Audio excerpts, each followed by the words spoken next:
focus on. That sounds. I like that. Yeah, just as well. It seems like it'd be a lot easier to pick up as a system than Pathfinder, just because there's a lot less content to start with. Okay. I might be interested. Hello. Talking about Starfinder? Yeah. I know enough about it that you're probably right, but I've only done the like surface level shit. The starship system is the best system. I don't even care about like other combat. I just want to be in a starship all day.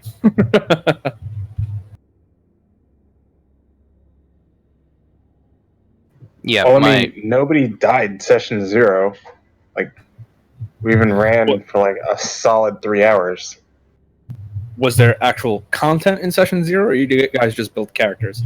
No, there was actual content. Like, we built characters, and then there was a good 3 hours of play. Who was running it? Just one of the guys that I play with on Tuesdays. He's running it, but I'm learning it just as well.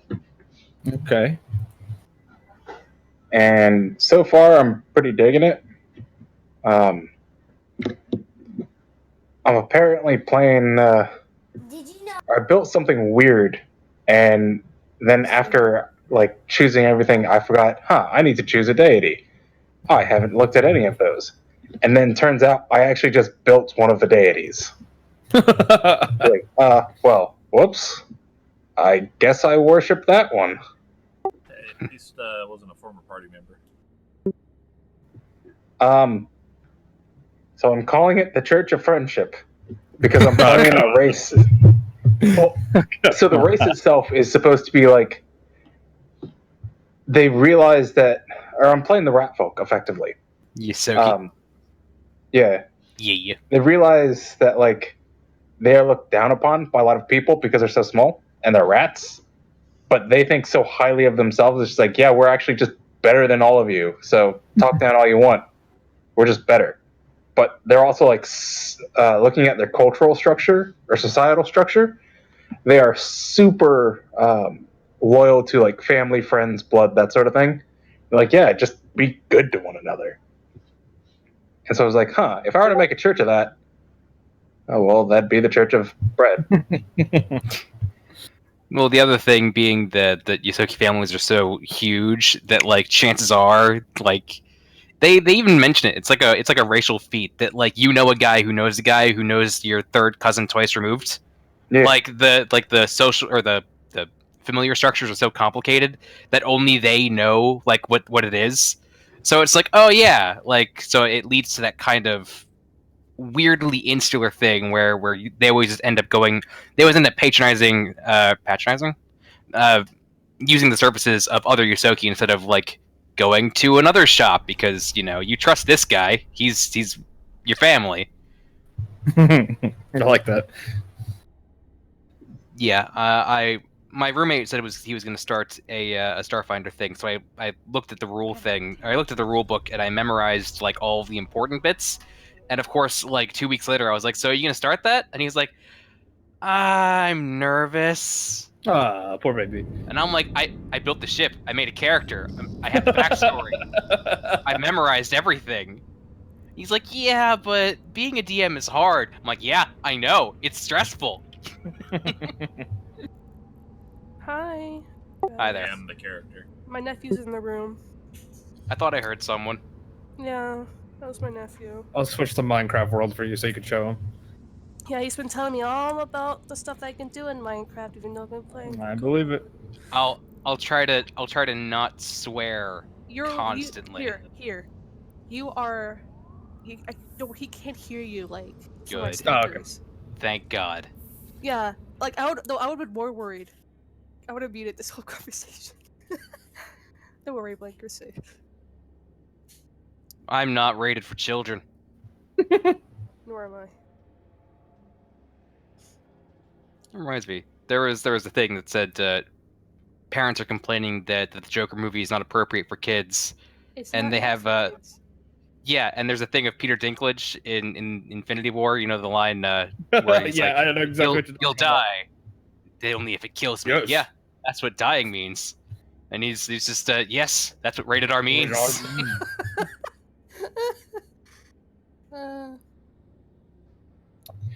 You know, I'm trying to type shit into my keypad, and I keep forgetting I set this as the keybind for number 9. One Good sec. job. Still like Oh, what are you doing? I killed a skeleton. Yeah, I bet you did. You killed the skeleton. How old is? His claws were like all 7. itches. Oh my god. It's a Go big- kill the skeleton. My nephew is like my nephew is like 9 to 11, somewhere between there. He likes to play Minecraft. One of his favorite achievements is defeating the Ender Dragon. And he caused another portal at the end. Killing me! Get the fuck out of my room and play Minecraft! What is? I thought that was him for a second. Was it not him? No, it wasn't him. That's a meme. Okay, I didn't know. I was like, holy shit, Hey, your nephew is out of what do you call control. Al? What do you call Huh? Al? Yeah, it's my sister's boyfriend. Oh, she's talking to him again. Who are you, Gabe or Lucas? Lucas. How do you say Al's name? Owl. Owl? You say owl? Yeah. Okay. Oh god, what am I doing with my life? Says the DM every session. I think you're doing all right. I have a kitty. I bet you do, buddy. I do have a kitty. Got a motherfucking kitty. These two love Minecraft so much, dude. Hey, Lucas, wanna play that in your room? Let me know if it needs to be charged.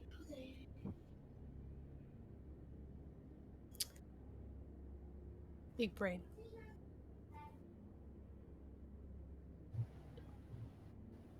Who we waiting for still? Hi, We're is waiting that- for me. No, he's not going to be here. Yeah, it's not gonna be here. Oh yeah, I forgot to. It's alright, I'm eating.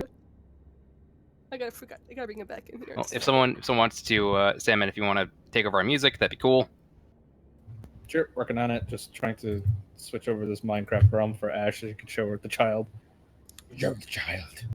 He's Ash, are you in it right now? Deliver the No, child. I was like, I'll help right off because Gilgamesh was on. Then Gilgamesh is about to be really pissed off. Wait, what? Lost. Well, I think he's, Gilgamesh was in here. yeah, he looked like I think he had the Dio skin on, unless You know, it was bugged. I sat here I sat. You keep cutting out. Keep cutting out. And he's gone. Hi, Giovanna. How about now? Am I cutting out now? No. Nope, you're good now. Okay, apparently the fucking shift key is a no-go for push to talk. Who are you? Anyway, Hi, Gabe. anyway, I sat here thinking like, why are you asking what he's in? You were playing with us last night, and then I don't actually know if you were really playing with us last night or that was a fever dream. Why am I? You didn't change the world. I can't change the world with him in it. Oh my god. It'll have to be later. Let me get that music started up. Okay. So, Blank, how about that recap episode? Oh, Hero Academia? Yeah. It was a recap episode. I'm not too angry about it. They recap's gonna recap. At least it wasn't just a what? blatant fucking clip show like you get in Naruto or things like that, where it's just and now here's what happened before. At least this was like a here's some. I was saying it before to these guys, where I was like, I like that as they're reintroducing, I should say, to the characters, they show most of them using their quirk for something that isn't just fighting crime. So you've got Momo pulling an umbrella out of her arm, and you've got Kaminari charging his cell phone. You've got I'm trying to think of some of the other ones. Just using them for stupid little minor things to show that it's not all just and now we're going to go out and punch crime in the face. and it makes it feel They're much people more. too. Well, it makes it feel Yeah. much more natural. It makes it feel much more, like when the fuck did you ever see, like fucking, I don't know, what one of the X-Men? You never just see like Nightcrawler just teleporting, to get a drink. He always uses it to punch a dude.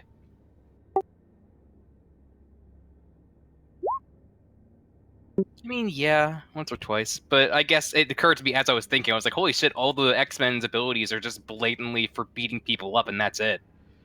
Like, of course you're not going to use Cyclops' abilities for anything other than hitting people in the face with a beam. That's all he can do. I'm gonna fire with my laser.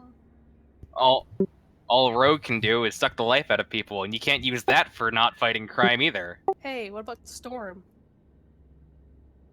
I mean, yeah, she could absorb people's powers and use them, but my point is simply that that's not too helpful either.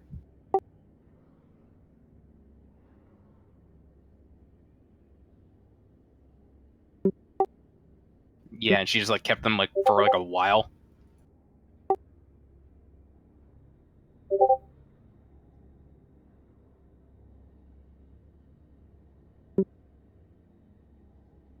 It seems like YouTube has finally decided to start blocking robots from playing songs. Why? What the fuck? Because YouTube has been engaged in a long and complicated war against people who listen to music on YouTube. Oh, fuck you.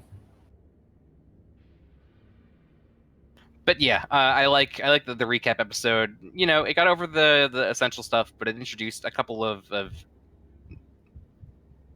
just defining character moments easily. There were a lot of good shots for all the characters, like Todoroki on the rooftop pressing his fire and ice to show that he is in fact using his fire now, pretty willingly. That and they're just good dynamic shots. Like they're not just like here's a screenshot. They're doing cool things. Yeah.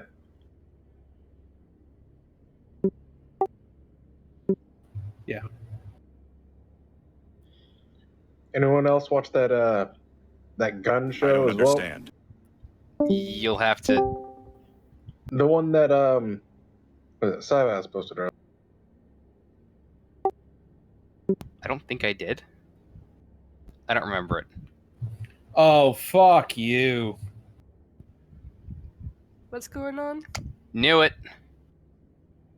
Fuck, what's our other option then? You know what our other option is? That is the option, and they only have a couple. So here we go. Oh, fuck me. With the What happened? brick. What am I gonna do? What happened? I'm just missing it. My nephew YouTube is being a fucking cunt is what's going on. YouTube wants money, man. What's going on? Free You service can will suck my dick. Free service will resume in a few days, so that's Oh the thing. wow. Oh wow. Got a dab. Got a dab, dude. Dab. I can't say the I don't words understand. because my nephews are in here. This is a bit more ominous than I was expecting, but it's fine. Okay. Well, we'll have to figure that out in the near future. At least now you know, so you can prevent this from happening in Fate Weavers. That's not gonna. This isn't gonna save it. Oh well. Okay. Go ahead and picking up. So you guys had arranged a meeting between Amon, the leader of Machina, or at least the members of Machina who were based in Sothis. The majority of Machina mostly being in Alkenstar, where the majority of the Industrial Revolution is kind of occurring.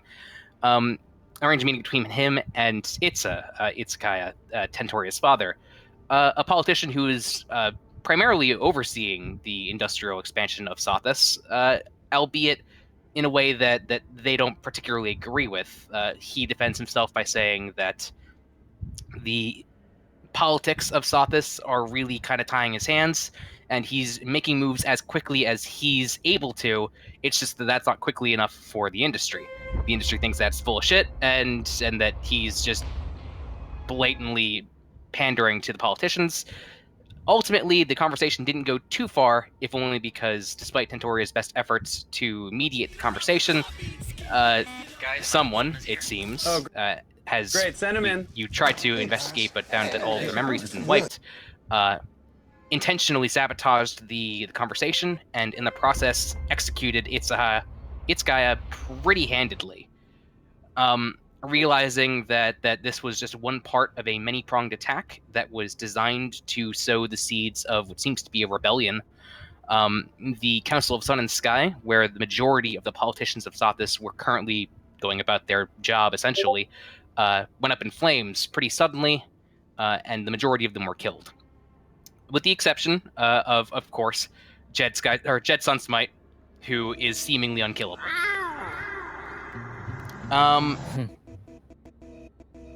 Very quickly, the situation escalated into a full-on citywide riot, and seeing that this was perhaps not the best place to be, you all decided to evacuate pretty quickly, leaving behind the beginning fires of rioting, as you and a detachment of the Friendship made the path back to Gebs through Alkenstar, I should say.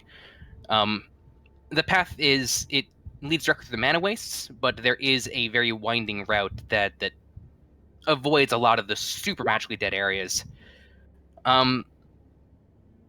There are quite a few refugees, by the way. You're not the first or only people to flee the city. As soon as this thing erupted, I'd say approximately 1/5 of Sothis' residents have either temporarily left the city to wait out the conflict on the outskirts, or have just begun migrating to either Alkenstar or Geb, depending. Either way, Sothis isn't doing particularly well. We're going to time skip a little bit here, because after a few days, you guys would have gotten, via grapevine, there isn't a newspaper, so to speak, but you hear rumors, just because this convoy of refugees that you're now a part of, news spreads pretty quickly. You hear that behind you, Sothis has, within 24 hours, enacted martial law under the Ruby Prince. The head of their government, albeit one who was never particularly interested in the minutiae of ruling it, he has enacted martial law, and the city is under lockdown, and at the same time announced war officially on Alkenstar. Alkenstar is, of course, harboring quite a few members of Machina, and Machina has just technically made a very overt show of force against the throne. It follows.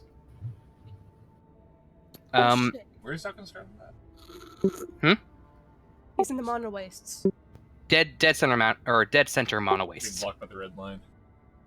Yeah, you have to go through Alkenstar to get to Geb. It's just the most practical thing. You could avoid it if you really wanted to, but for all practical purposes, this is where you're going to be going.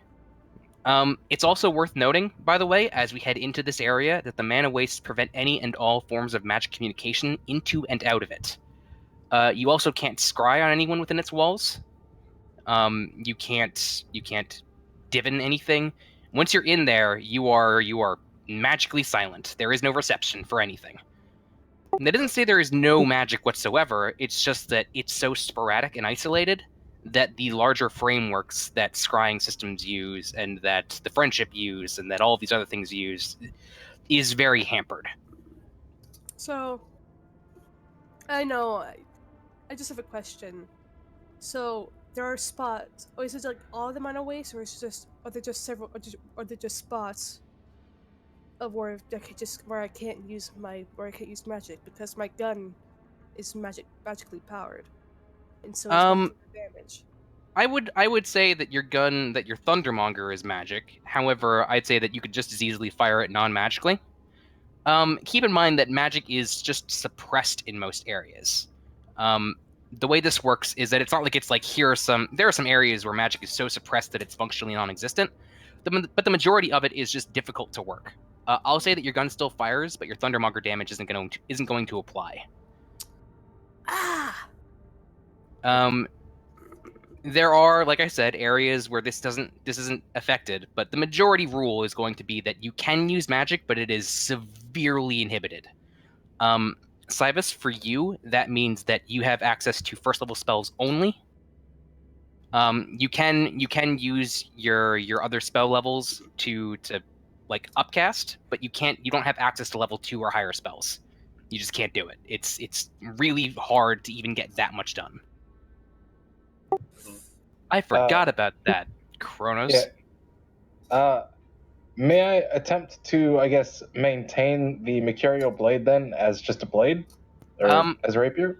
You could Or does maintain it as a revert back to rapier. its- It's going to be a plain rapier. You probably couldn't get it to manifest its fire abilities, since you're copying a flame tongue rapier. That's the way alright. it's going to be essentially. Is everything's going to work, but only barely. So your rapier is still just a regular rapier, but it's not going to be a flame tongue. Your spell levels, you can all cast first level spells, but nothing higher. There are, like I said, areas that get around this, but you'd have to go out of your way to get to them. Just as you'd have to go out of your way to find an area where even that can't work.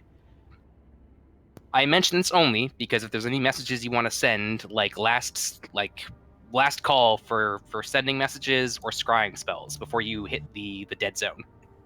Yes, actually, upon the first day after, I would ask Syvas if he could once again reach Piebald's dad and basically leave my boat to him.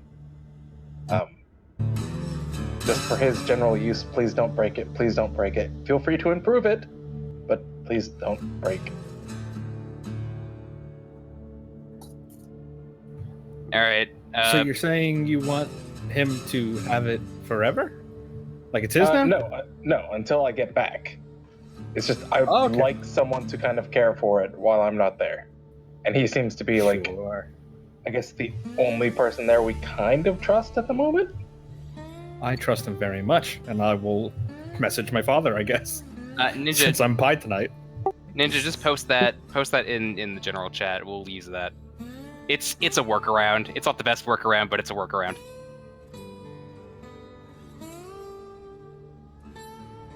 Keep in mind, anybody who joins the room can control it, so I turned it down a little bit. I don't know if that affects everybody. that's.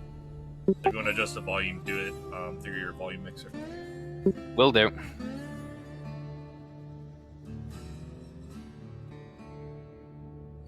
Oh. That'll do it. All right. But yeah, we'll go with this. So yes, Sorden sends the message to Jed Sunsmite to make sure, and he doesn't have a whole lot of pull. He'd actually tell you in a sending back that he'll do what he can, but the situation is pretty fucked over there right now, and the odds of getting anything secured or undamaged is kind of just a toss-up at this point. But he'll see what he can do. At the very least, he can reimburse you. I mean, it's not the greatest ship in the harbor, I'd suspect. It's not, which is why it's not going to get immediately trashed. But whether or not anyone is just angry and throws a Molotov cocktail at it is kind of random right now. Ugh, not again. But yes, so that being the only thing, then I understand you guys officially proceed into the Mana Wastes, and the Mana Wastes, it should be mentioned, are weird. Think desert meets World War II, like artillery shelling area. There's a lot of just like scorched craters and pockmarked areas where an immensely powerful magic battle happened in the area, and the arid landscape never really had a chance to recover. And like I said, those of you who are magic, which is to say, I think primarily just Syvas, you feel miserable. It's kind of like that sensation of having a fever where like you just feel heavy and slow, only without the obvious Bad dream.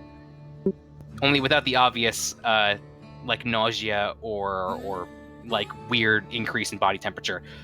You're just heavy.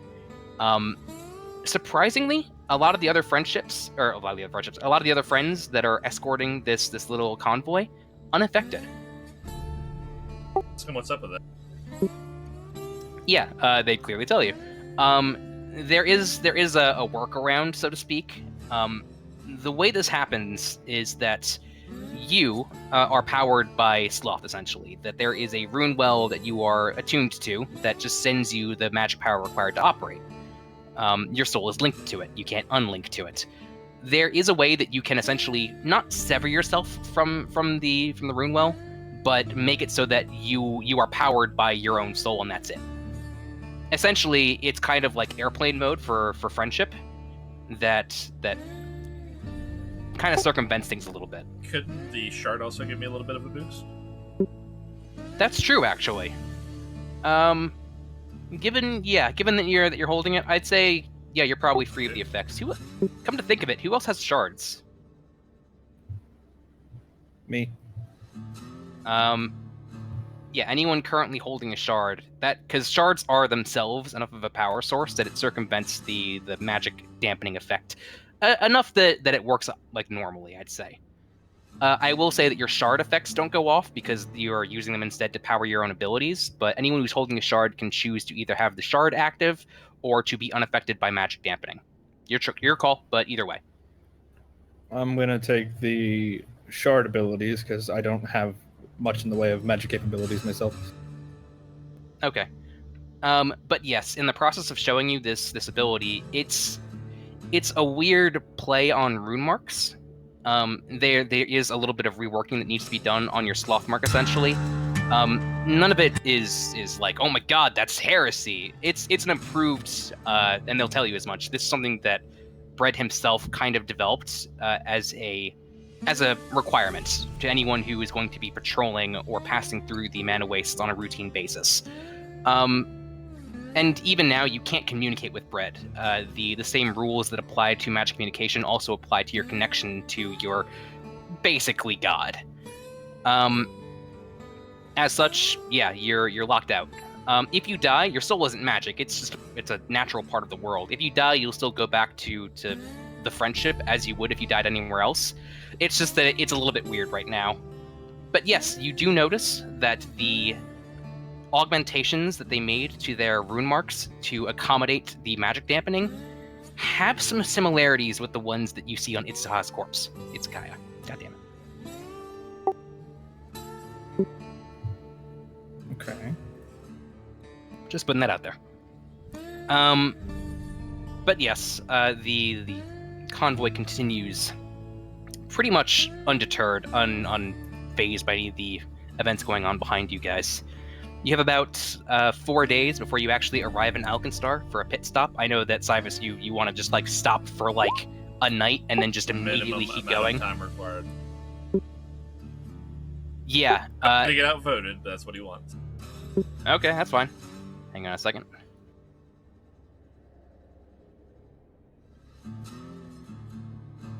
Yeah, so Jaraxxus, this area it's bad for you.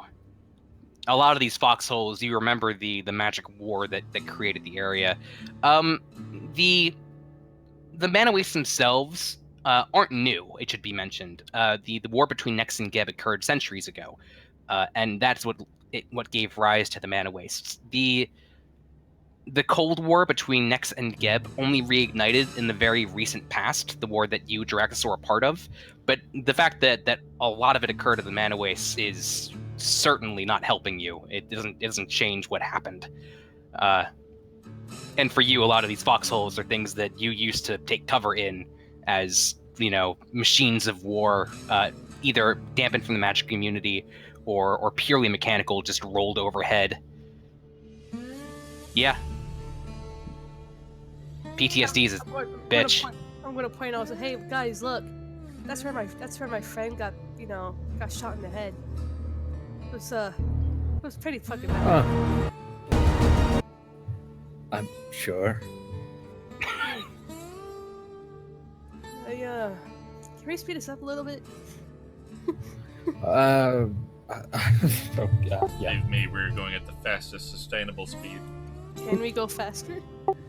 Listen, Not before really. we get all the way over to Alkenstar over there yonder, Simas and I have been poking around this body a little bit. Like we said already, this seems to be some kind of update to the mark in case anybody was curious. And we'll conduct some business there real quick, just getting us back up to date and rearmed.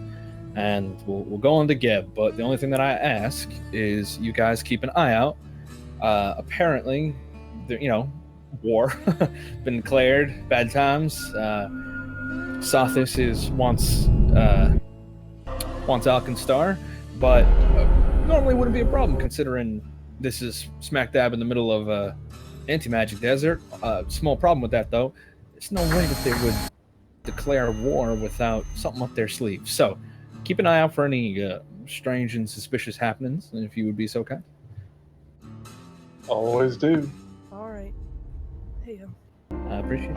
hey, Yeah. sort do you know where my old folks are situated in Arkenstar? You talking to me? You probably I know they're would. there.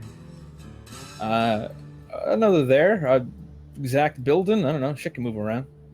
We could just ask. Wouldn't be too much of an issue. Alright. I feel like I should ask them what's been going on and stuff. Well, yeah, I feel like that's a standard run-of-the-mill kind of thing to do. But don't think about it too much before we get there. I don't want it to be disappointing if they're not there for whatever reason. Alright. And I'll just spend the next couple of days sitting on the roof of the convoy with a cover over me and using the sniper rifle that I took off one of the bodies to just kind of keep a constant scouting eye out. I'm gonna be moping and then having Vietnam flashbacks and then moping again. Okay, so the same as usual? Yeah, how is that Well- different? Well, here's the thing, right? I'm moping because my Thundermonger damage is suppressed because... Taking toast, I thought you said no snacks in this strip. butter and toast. Second.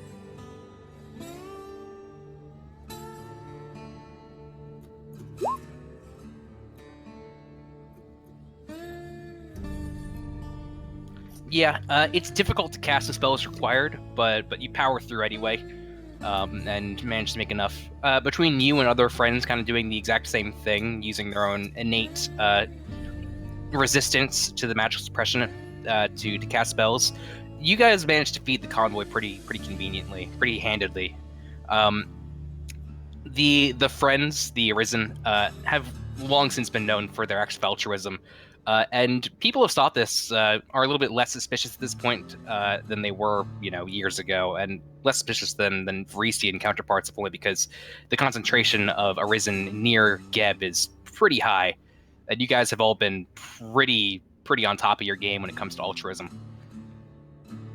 But yeah, the grateful, haggard people of Sothis, who only managed to grab the bare essentials and probably nothing else, are grateful and kind of huddle around as you, I assume, give the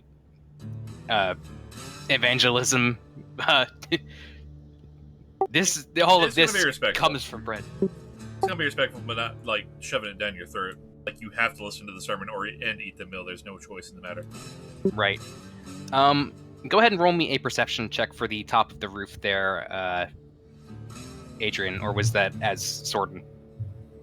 No, that was as me, because Sorden doesn't have firearm proficiency, but Sorden did say in the chat earlier that he was keeping an eye out for the rest of the trip, so I could roll one for him as well. Sure. Alright. Perception.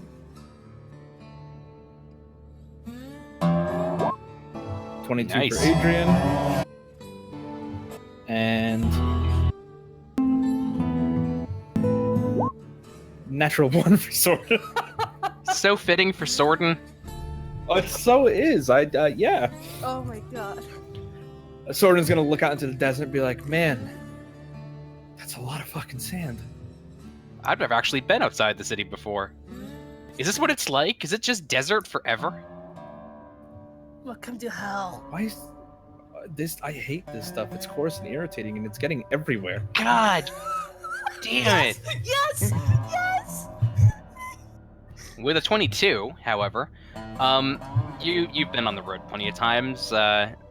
You know that with a convoy of this size, the lure for bandits is probably pretty significant. That this is quite a haul. Even if all these people have basically nothing, they would have grabbed probably the most valuable things they own on the way out the door, and probably not their weapons.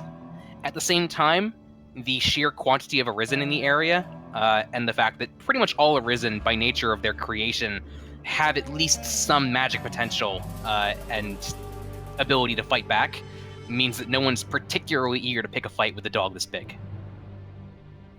You do, however, see bandits. They're just waiting. They're waiting for something to happen, essentially. They're kind of waiting for either the convoy to go to sleep and an opening, but you can't really do anything without, charging off into the wasteland after them, but you get the idea. Are they up on a ridge or something? Yeah, you don't. It's not like a huge detachment 3 feet away. It's they're. I got a little bit loud. Hang on. You see scouts. You don't know how many of them there are. You don't know what kind of fight you might be in for if they ever decide to actually pounce. But you know that your group is being watched, and if they find an opening, if they think they have the numbers to try it, they'll try it. Noting where that is, not going to say anything quite yet. Just going to do a 360 scan of our perimeter and watch. Okay. Just seeing if there's anybody else out there real quick. With the same perception, I'll go ahead and use that. You get periodic things, and this is over the course of hours. Like 3 hours, you'll see like 2 people stick their head up, and then like another hour later, you'll see one person who's acting like they're in the convoy, but you could have sworn you didn't see them there before. It's hard to keep track of the number of people that are in this group. So part of it's suspicious, but part of it's just they're pretty. You rolled a 22, so you're spotting these things. But yeah, they're probing for openings, but no hint of numbers, no hint of what they plan on doing. All right. So the biggest cluster of possible bandits, how far off are they?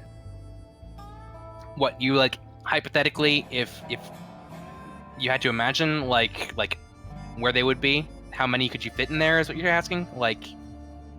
No, I'm asking sheer distance. How far is the largest cluster of bandits away from me? The largest cluster of bandits you've seen is 2. They're not coming at you in a group. You just don't know what the group could be. How far off are they? Probably around 150 feet, 200 feet. All right, that's not that far. Then yeah, I'm gonna shoot one of them. Shit. All right. I'm pretty sure that's your disadvantage range, though. We're in the bandit uniform. Yes, I'm aiming at the. So I don't want to hit them. I'm aiming at the floor near them to let them know that there is somebody with a gun in this fucking convoy that maybe they can't see because I am laying down on top of the roof of the covering over me, but I am not going to let those fuckers come close, so I'm just letting them know that I am near. Okay, go ahead and roll an attack with disadvantage. We'll just see how close you get the shot here. Sure. Attack with disadvantage, so that would be...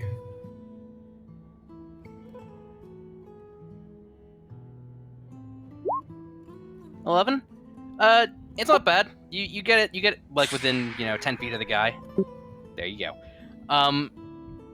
The entire group jumps at the sound of your gun echoing across the fields, kind of cutting through the scattering murmuring. There's some quiet screams as people start panicking, diving for cover and whatnot, and you, on the roof of this convoy, this wagon making its way through the desert, see immediately the bandit that had been kind of staring at you with the pair of binoculars over a ridge, just kind of duck out of the way. He doesn't come back up. You didn't hit him, you know that much, but he didn't Yep, say fine. how dare you. He just ducked out. What's going on, dude? Yep, that's fine. I'm basically just sending a message that this convoy ain't gonna be taken. I'm just gonna lean over the side a little bit and say, well, there's a couple of would-be vultures out there, so I'm just making it clear that this convoy ain't to be picked. Do you want some help? If you want to help me take some pot shots up here every now and again, sure. Just make it clear. If they get within, I would say if they get closer than 100 feet, just put a hole in them. Shoot. I'd go ahead Would and tell like you me that. to tell them that, then, to their face? Might be a better I know idea. you move at the speed of light, so if you'd like to, sure. Consider the conservation of ammo. We don't know what's waiting for us ahead. I have a bunch of ammo on me. Friends would also tell you Yeah. that the convoy, the path that you guys are on, is very specific. and if you try to charge out onto the mana waste, you'll only get about 100, 200 feet before you'll hit essentially a pocket of dead energy, which wouldn't affect you guys too badly, but friends can't help you out there essentially. Just letting you guys know. Again, we don't know what's ahead. To a war zone, and the town ahead could not have anything for resupply. We should conserve what we have. Oh, trust me, they got plenty of supply. You also, well, you would know, Cybus, that you're well ahead of the potential war. Sothis is arming for war Not the behind war you. I was talking about. Oh, you mean just like a bandit, like, blockade? More like whatever is going to come be hitting again. Potentially.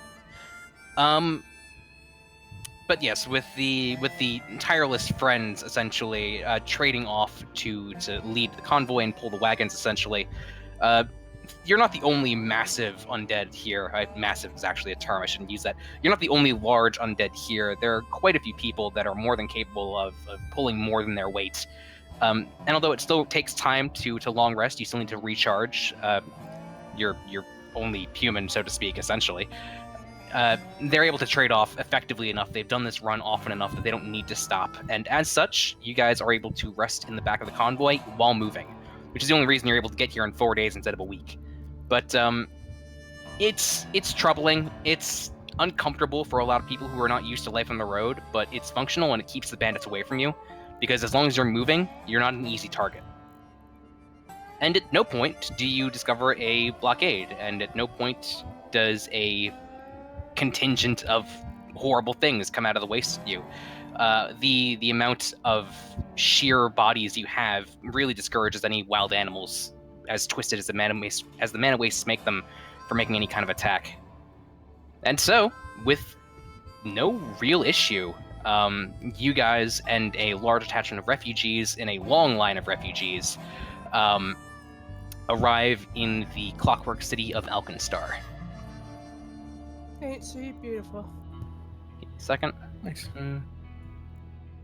Yeah, because you totally built this. No, I'm just saying, you know. It's beautiful.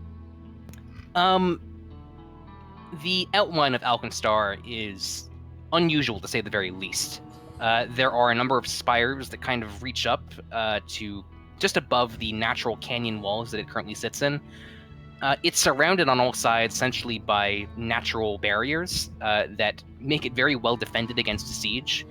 Those of you who are tactically minded know that if Sothis is indeed going to attack this place, as they said they're going to in 2 weeks' time, if they are not lying about the declaring war part, then they are going to have an incredibly hard time.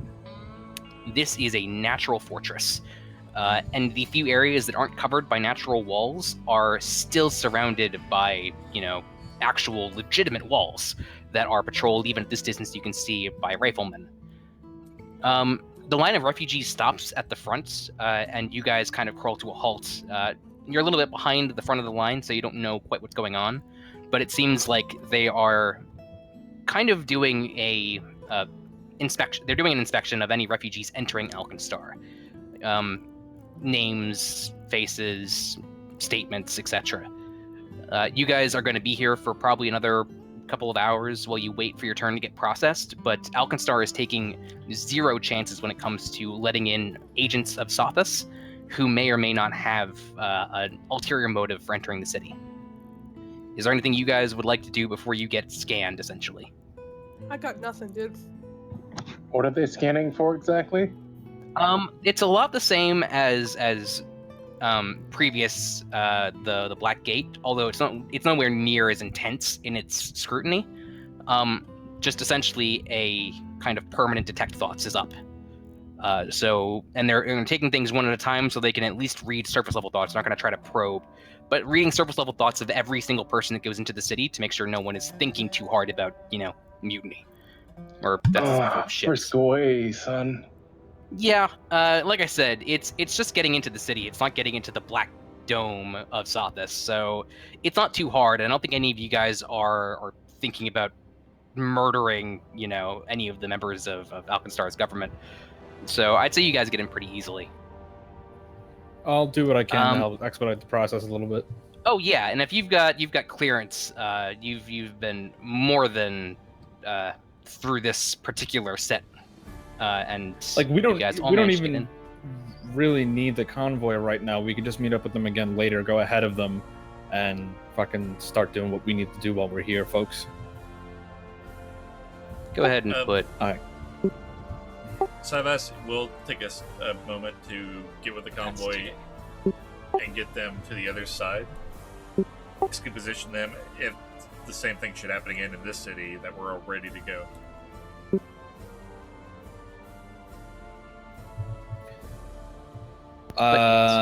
Okay.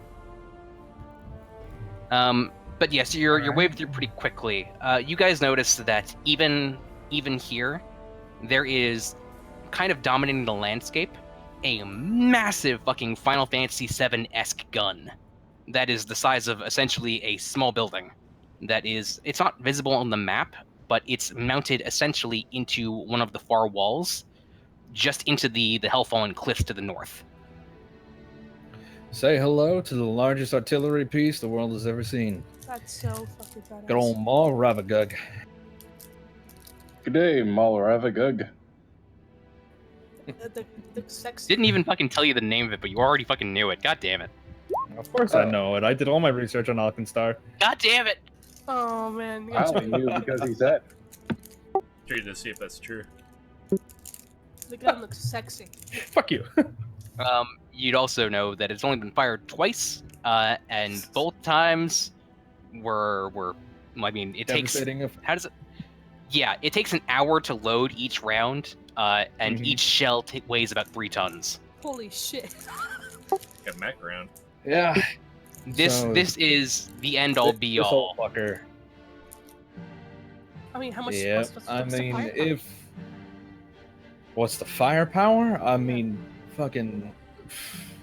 It's How got a do you- distance of a couple of kilometers at the very least.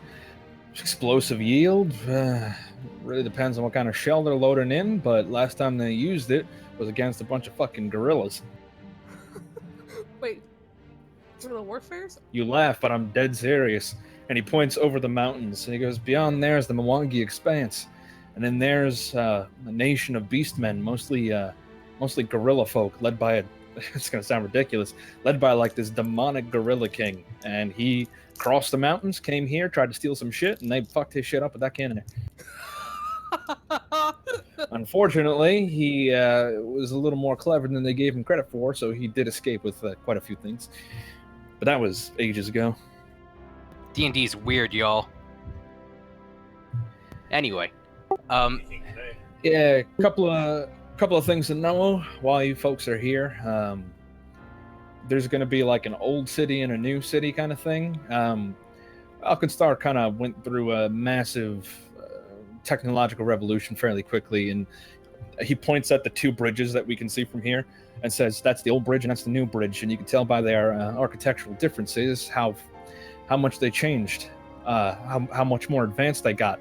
That bridge and that bridge were only built about 2-3 years apart, so they catch up pretty quick here. Now, I don't think there's too much for you guys to have to worry about here. However, again, please keep a fucking eye out, because I do not know what kind of bullshit Sothis is trying to pull here, and I cannot risk this city getting hit like Sothis did.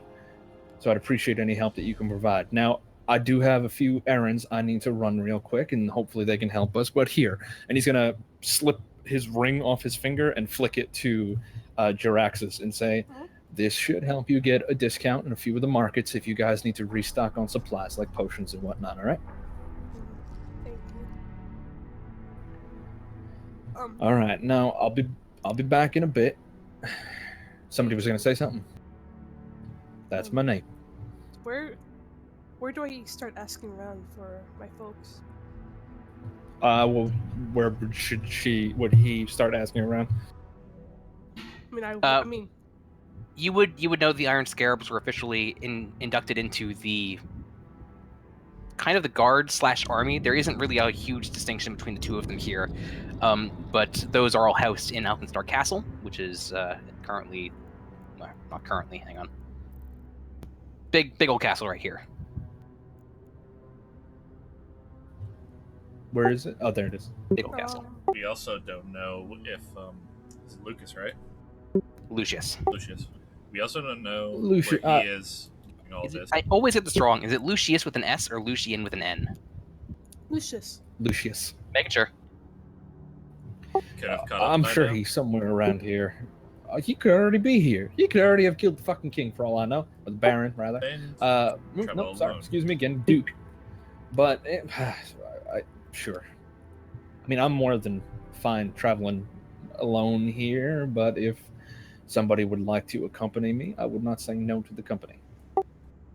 if his route is near where I would be taking the Arisen Caravan, I'd go with Where is the Brass Guild on this map? That's a good question. I'm pretty sure the Brass Guild is currently 12-ish. 12-ish. Yeah, in Where is Steamhaven. 12. Just Okay, left of. So then, yeah, I'll head that way. Okay. I'm gonna do the buddy buddy system and ask somebody if they want to come with me. Go ahead and put you guys in your appropriate locations on the map. Who wants to come with me?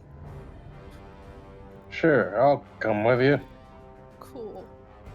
Okay, Yeah, we'll what- go ahead and put Jack and Jax on the castle because that's where you guys are gonna head. Nice, Jax. Let me go ahead and make you guys a little bit smaller. Okay, Cyrus, you're heading with Adrian. well, I'm also doing what I talked to. Okay. Sorden would probably accompany. We'll say he'll leave Adrian and Cyrus to their own devices. He's gonna go with you two. Sorden still doesn't have a token. Poor bastard. I'm working on Don't it. forget about 10. I have one. Oh right, I forgot Tenturia's here. Thank you for reminding me. She's Yeah, not that's dead. Didn't all. have to be. Pie's not here. Tentoria's not here, so I'll go. Just Tenturia's gonna stay with Adrian. All right. Life imitates art. Anyway.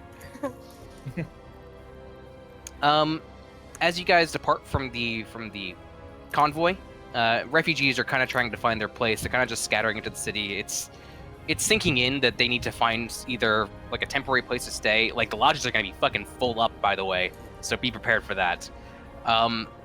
But they're not sure. Most of them aren't sure if they're here to stay or if they're just here to wait out the chaos for a little while. But either way, they're here. Leaving them behind, Cyrus, the majority of the friends in the area are making their way kind of in the same direction you are, heading towards number 9 here. I don't know if you want to bring it up, or if you just want to be like, okay, cool. Notice and try to figure out why. They would tell you that, unlike most of Alkenstar, the further east you go on the map, the worse the magic dead zone becomes, with the farms on the far right side of the map being completely and utterly incapable of being magically enhanced. That area, the fenced-off area, is the remains of a site where they did a magic experiment to see if they could reverse the effects of the mana wastes, and it worked. It worked really, really stupid well.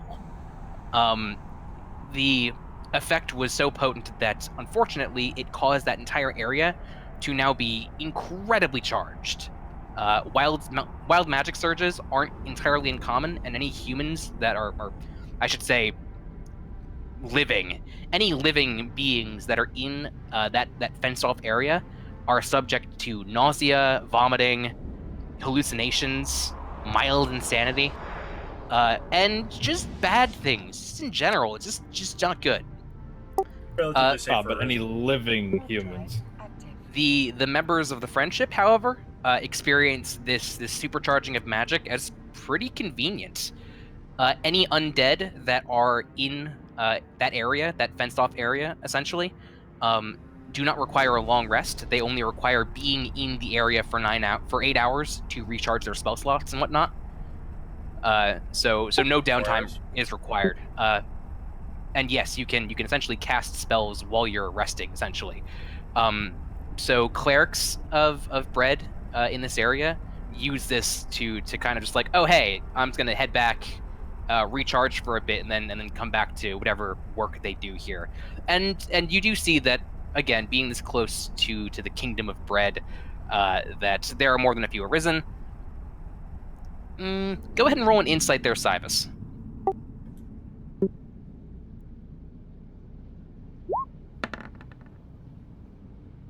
9. 11. With a 9, yeah. There's a lot. It seems kind of the same as Sothis. They're doing kind of the same thing. However, without the oversight of bread, essentially, God can't see you here.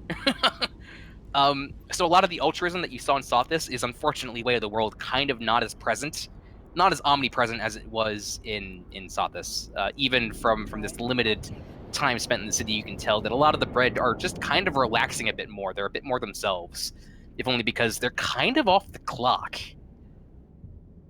in a weird way. Not to say they're like all slacking off and evil, just things are a bit less tense around them. But yes, heading into the Steam Haven, you guys are surrounded by pretty thick pollution. A lot of industrial revolution shit's going on around here.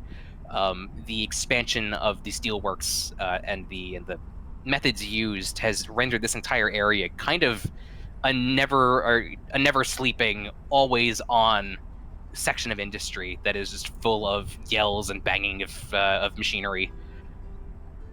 People running here and there. And it is in this area that you know that the Brass Guild is housed. The kind of a union of steelworkers, artificers,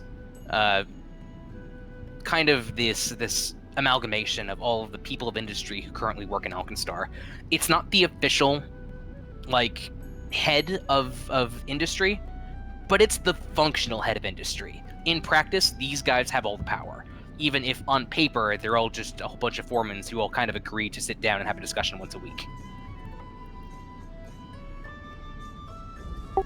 If you arisen, would I basically know of any markets that might be in there that are pretty much just for arisen? You do essentially have access to the chop shop here. We're gonna say same prices, same everything. One thing you do notice, yeah, I'm not gonna make you roll for it.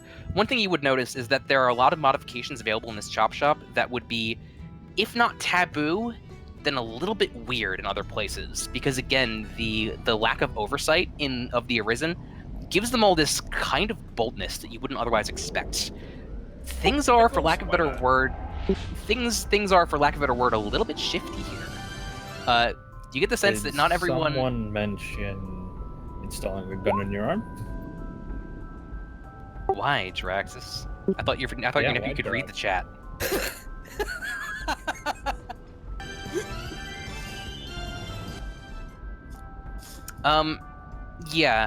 The addition of inorganic material into undead is probably pretty commonplace around here. It's just practical to have tools kind of installed in your flesh.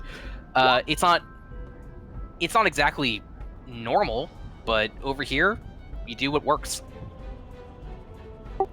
About the chop shop, like, unless they spout like we do better stuff here than in Geb, I'm likely gonna be holding on to my money until we get to Geb. Oh, absolutely not. Geb is the home of the Arisen in Assyrian. You're not gonna outdo that shit. You can get a lot of custom stuff here that you probably couldn't get in Geb, if only because the location allows for a lot more mechanical augmentation than Geb does, which is mostly almost purely organic. The quality of the organic parts in Geb is way higher than anything you're gonna find elsewhere. So really, it comes down to, if there's something specifically arcane that you want installed, then you have a better chance of finding it here, but you could find better quality enhancements in Geb for probably pretty cheaper. Hey, Cyvas, where do you want to buy a cashmere sweater from? That garage sale down the street or from Paris? To be fair, it's not quite a garage sale. It's just this place has certainly got its own industry. But yes, essentially you have access to the same prosthetics that Jax would, but in the same vein that you can just kind of replace an arm, so can Jax. but you can replace legs and all kinds of other weird shit.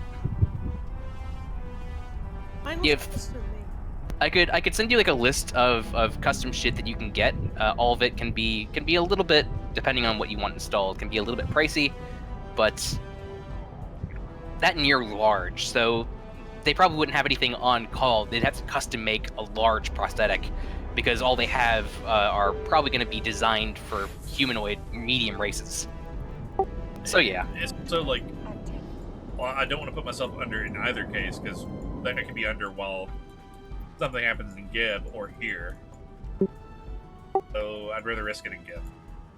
well, you wouldn't actually have to go under because whereas before it was rebinding new flesh to your frame, and as such was you went to a new chassis. I'll put it that way. You went from a skeleton dude to an entirely different beast. That required being put under. If you're just augmenting your physical frame, you don't need to be put under for that because you're not switching bodies here.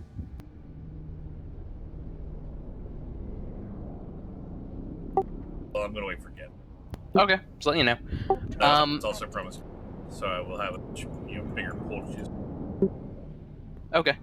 But yes, so it seems like most of the Arisen, just by matter of convenience, are housed in essentially this area that I have forgotten the name of, the Old Ironside. Other thing you noticed, that area, the inner wall, still guarded.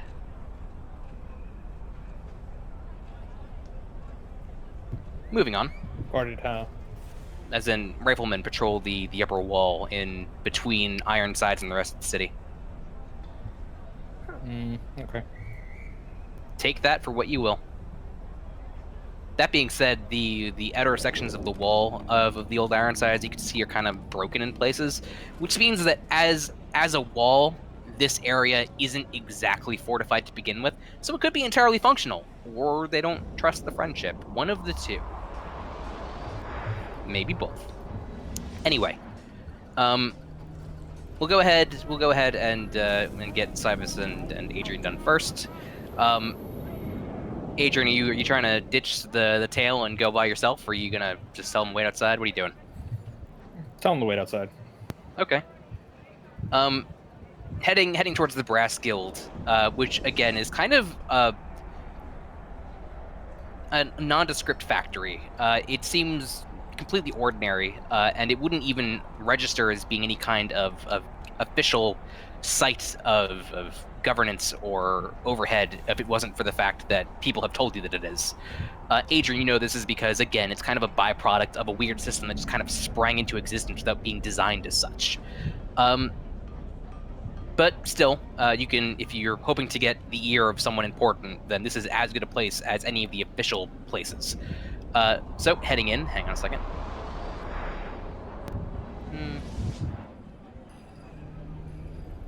Okay.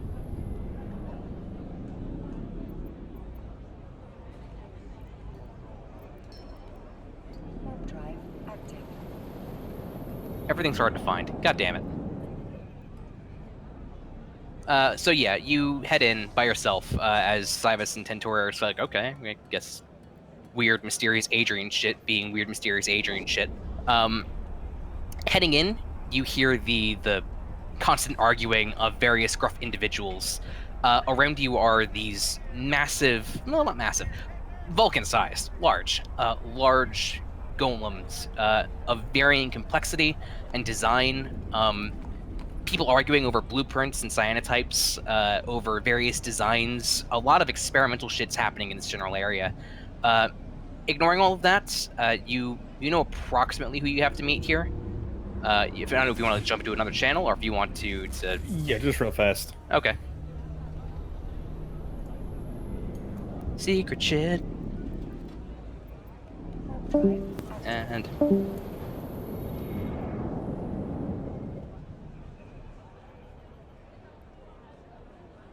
So, There you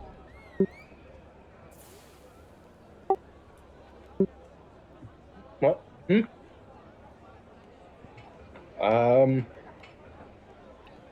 Yeah. I just don't really. I usually turn the music pretty low, so I'm not too worried.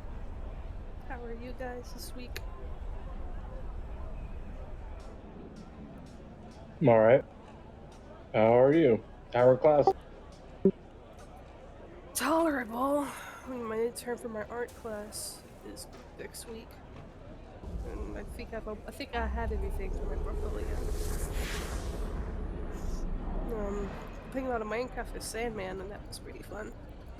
Guy likes to torture me a lot. Warp drive active.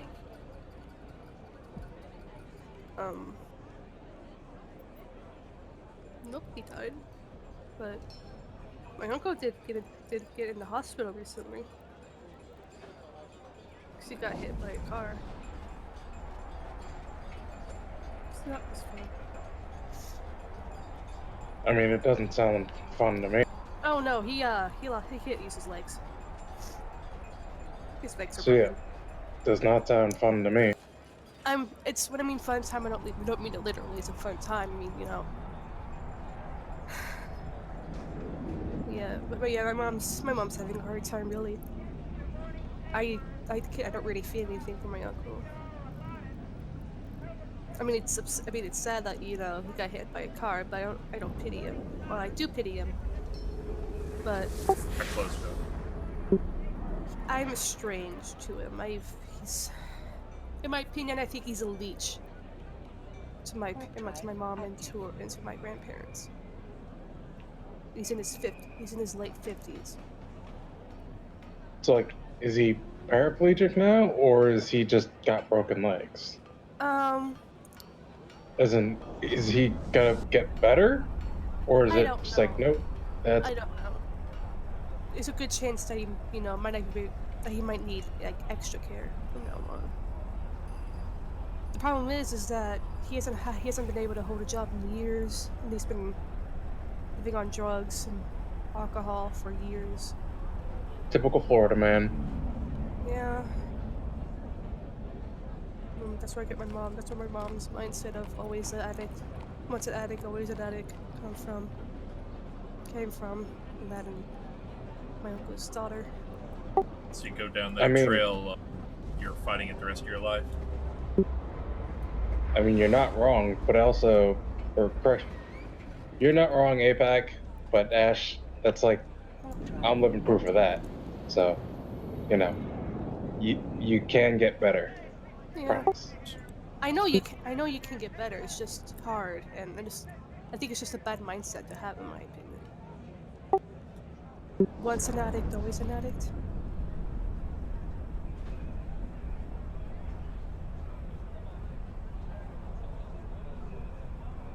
Dismissive attitude, so yeah. But the thing is that my mom's side of the family is a bunch of drug addicts. My my aunt overdosed several times in in like a couple of months. The time span of 2 months, so you know. I can't really blame her for having that mindset, but I still think it's a bad mindset to have.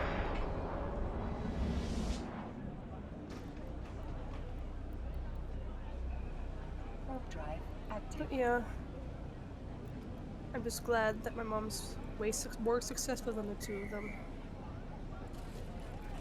'Cause, you know, she has a job and everything, and she tries to support her parents and everything. So yeah, this year's been really rough for us. Financially and mentally, I guess.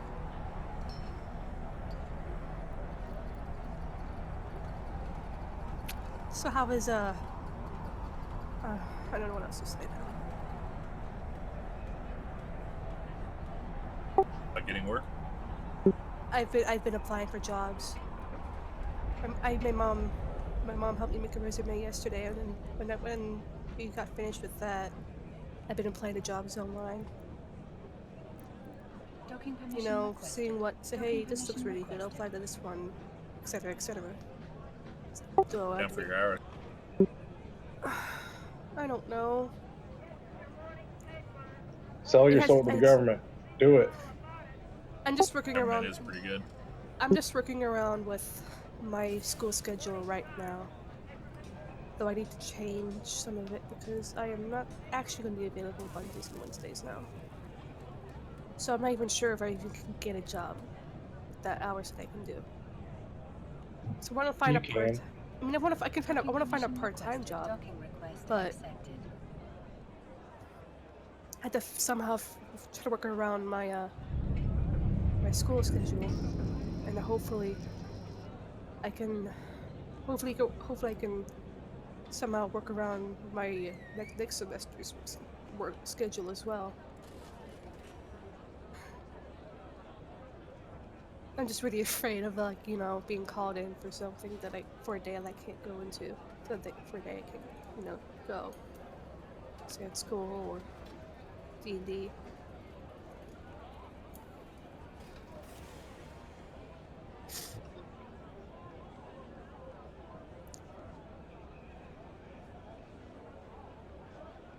But I think another reason why I want to get a job is I don't want to end up like Chris Chan. I have no idea who the hell that.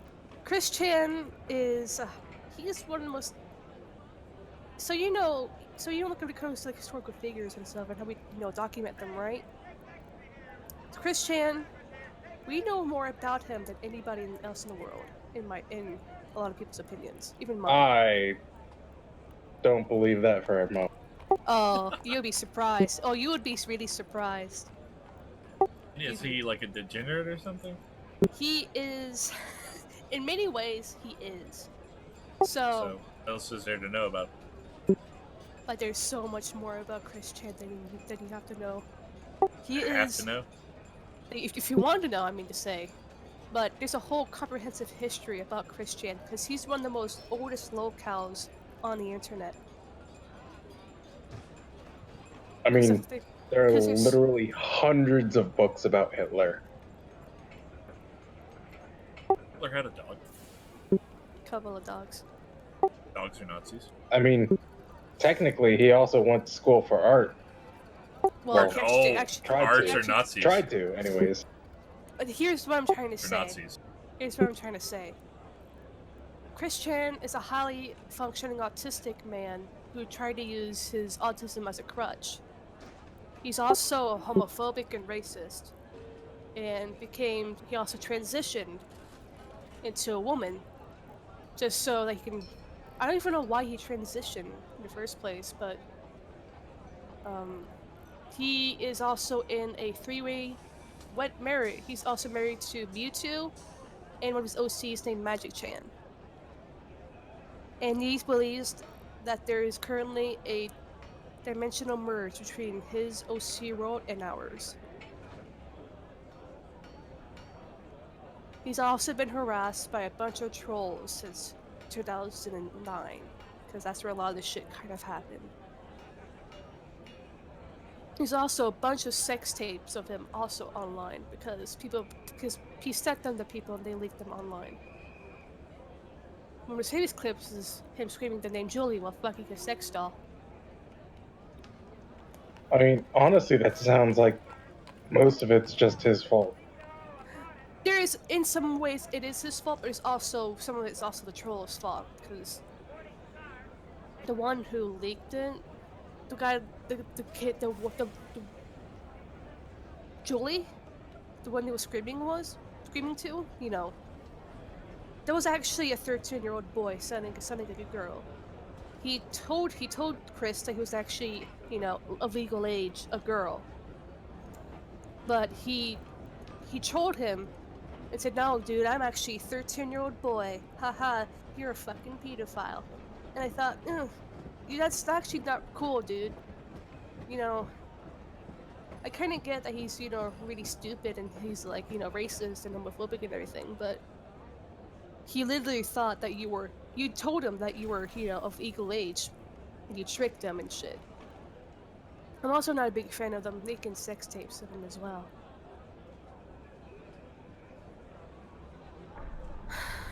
It's a very horrible family life as well, but, it's another story. Well, if you don't want to be like that, learn. I mean, the one Be thing productive. one of the Be like things that. that I I'm mean, not like the- Chris. I don't think the cause of 99% of that is he didn't have a job. He didn't have a job. The only job that he had was working at Wendy's. Again, him not having a job had no bearing on him being a fuck up.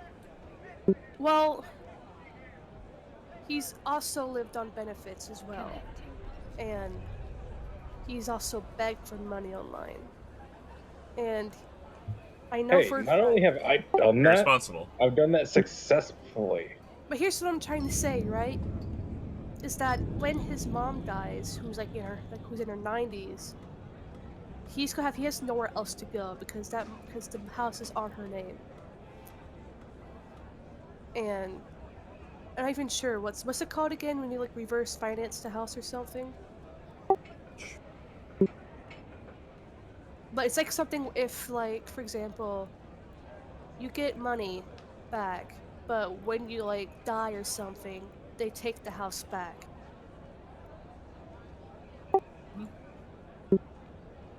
But it's just hard. I just know it's called reverse financing or something. Reverse mortgage. I don't know.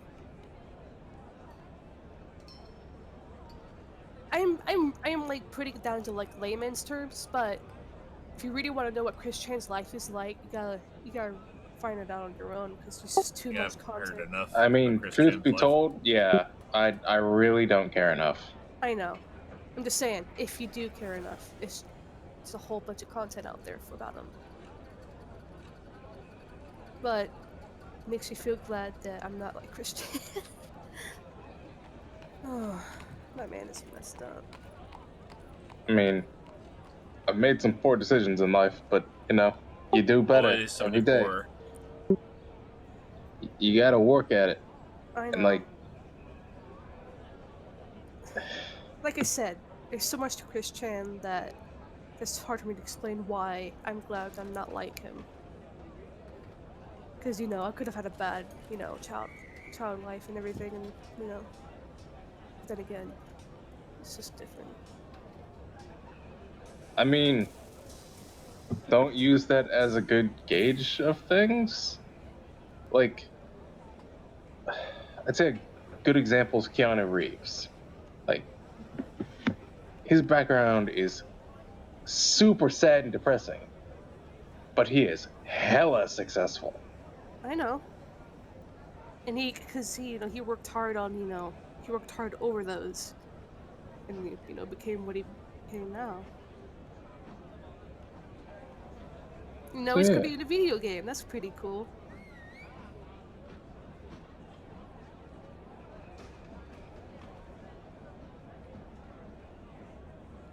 Get the appeal of that franchise. What? It's I think it's the aesthetic. I think I really want to. For me, I think it's really cool. I really want to get it, because you know, I don't think there's a lot of you know, big cyberpunk games out there, like big ones. I know there's probably like little indie ones like Ruiner. That's a cyberpunk game, but it's not. What is even cyberpunk? Is it like cross between Deus Ex Machina It's- and It's what's basically that like what's the movie with the trucks where everything's in a vehicle in the desert? Mad Max. I saw like It's a nothing. So, do you ever heard of Ghost in the Shell? That's cyberpunk.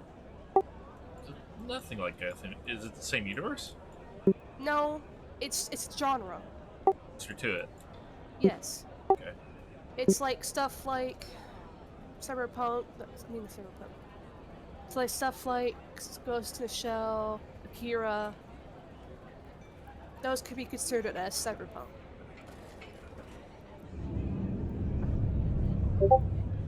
There's a link for you. Trailer. I've already seen the trailer.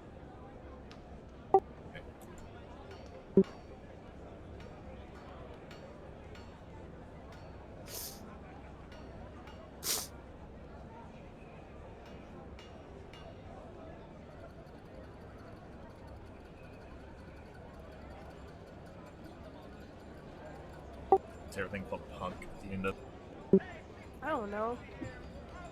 Yeah, I think that was Future just punk? kind of like, It's just like the genre. But yeah, I mean, you could also consider like Tron, Cyberpunk in some way, shape, or form. Even though I never really saw it. So I think punk was more for like, shoot, what's the word? Dystopia. Yeah, because Cyberpunk, a lot of well, because like Yeah, like well, a it's lot of, future divergent. I guess different focus on technology, or like if there were a different Standard of history, main maybe? focus. Yeah, Standardized version of history. Yeah, that makes more sense. like Cyberpunk. When it comes, Cyberpunk kind of has a lot of dystopian feel. Has a bit of a dystopian feel to it. In some works. Ever heard of Shadowrun? Not a big fan. That's it's also considered cyberpunk in some way. Be closer to Magic Punk. Yeah, it is, but there's still, you know, more like hacker elements to it as well.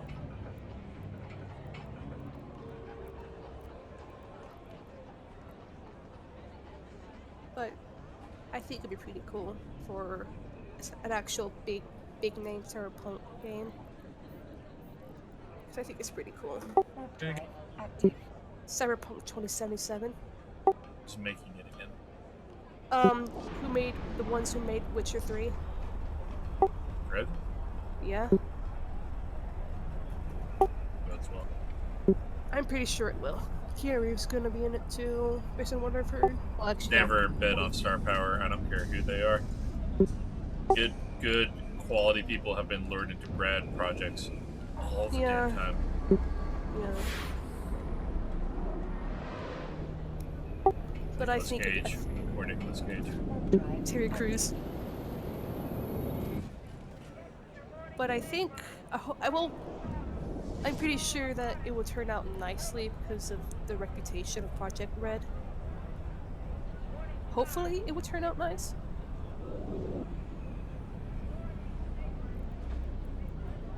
A handful of EVE Online, really.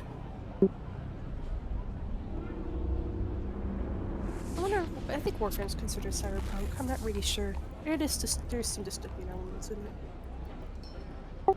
Friends Ninja warp Punk. drive active. Well, there's some Some weird fetish. there's some certain elements of cyberpunk that's in Warframe. Like there's a whole area of people who are heavily modified with, you know, cybernetics and stuff.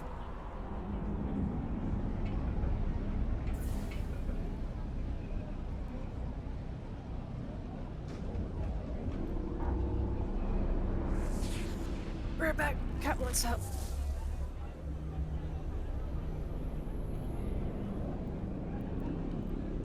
Warp drive active.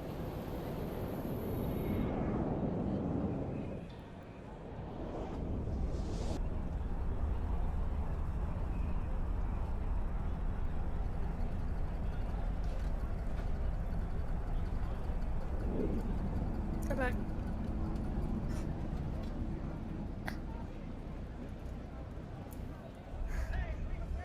Want to know something really funny?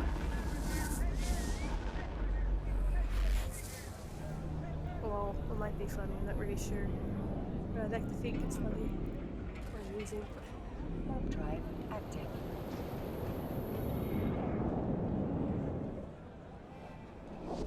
Hello? yep. It's just, everybody's just been really quiet, but everyone AFK. I'm listening to stuff at the. No. Okay.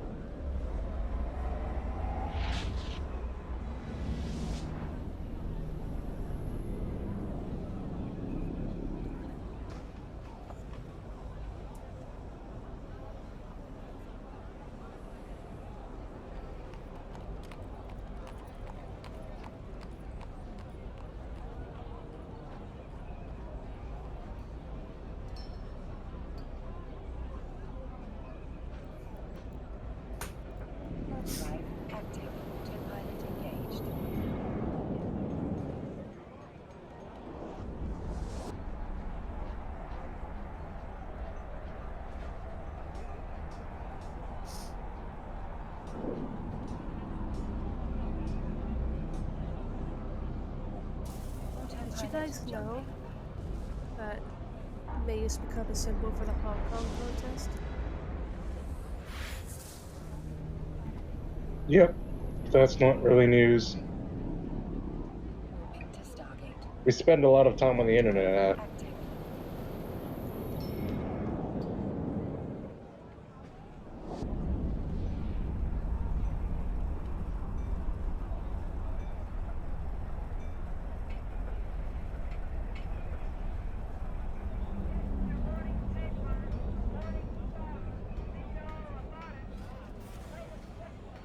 Approaching Stargate.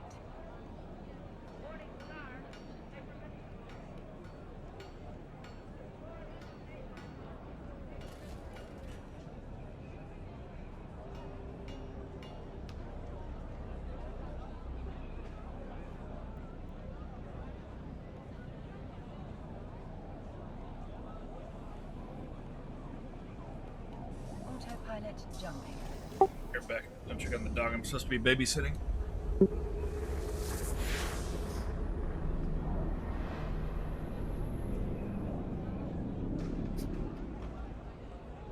to Stargate. Warp drive active.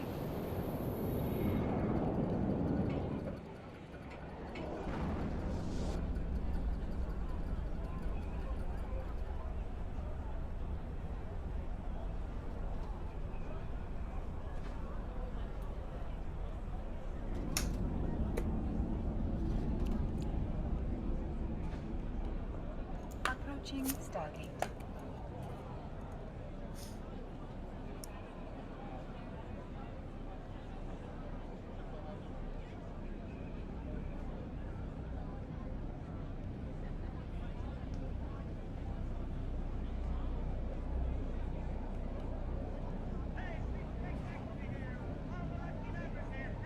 Autopilot jumping.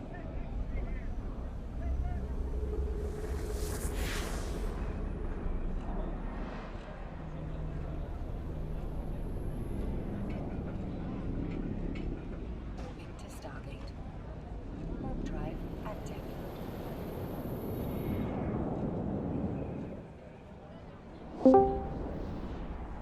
It's been like half an hour. Oh my god. That was unexpected. Sorry, guys. You guys go do anything you need to do, but Adrian's just gonna come out, clap his hands, and say, "All right, so they're gonna get us some shit. Syvas, it might take a little bit. How long are you willing to wait?" Approaching Stargate. He's okay. Nice. All That everybody else explains feel free everything. to Do whatever you guys do. I'm just gonna go to the bathroom. You guys take your time. Oh, it's so hard to have a conversation. I'll tell you what essentially they told him, which is that he's got plenty of people in Alkenstar who want to see him succeed, and as such, they're willing to custom fit you guys for some specific equipment if you guys are willing to wait for like 24 hours so they can handcraft some shit. I'm cool with that. I think Cybus isn't going to be cool with that, but it remains to be seen. But yeah, so moving on. Do we just have Varric back? I said Varric, didn't I? We were talking about Varric, I'm sorry. No, Varric is not custom crafting shit for you. Oh shit, we missed our opportunity. No, he met a guy who met a guy who met a guy who met Varric. Awesome, met a guy. But yes, so you guys could get some custom equipment if you stick around, if only because the organization that he's a part of essentially wants you to succeed if you're gonna go investigate this weird shit you guys are up to. I'm down. But while we're waiting on them to come back, let's go ahead and switch over to Team 2 in the castle. So, Alkenstar Castle is very much kind of a steampunk gothic weird combination of technology and ye olden architecture. Alkenstar was built without the weird future in mind that ultimately happened, so you could tell that it was kind of retrofitted with a lot of the modern day nonsense you see. And as you move through the city, you can tell that even though there is no magic, again, the amount of magic you guys are able to wield is so suppressed that it's really difficult. There are still street lamps that seem to kind of emanate, and it's probably around like 4 p.m. And as they start to glow, you guys notice that there are magic lights. That there is still essentially in shop windows or in like certain streets on certain displays, essentially this weirdly opaque kind of neon is being used to advertise certain shops and whatnot. It's been so long. But heading to the castle, it is heavily fortified, but the guards nod. Jack, you've never been here before, so this is all kind of just, well. Drax, you've only been in Alkenstar a couple times, because although you were employed by Geb, essentially, Alkenstar was neutral by and large for most of the conflict. So you've only been here once or twice, even though you never really had a reason to be in the castle.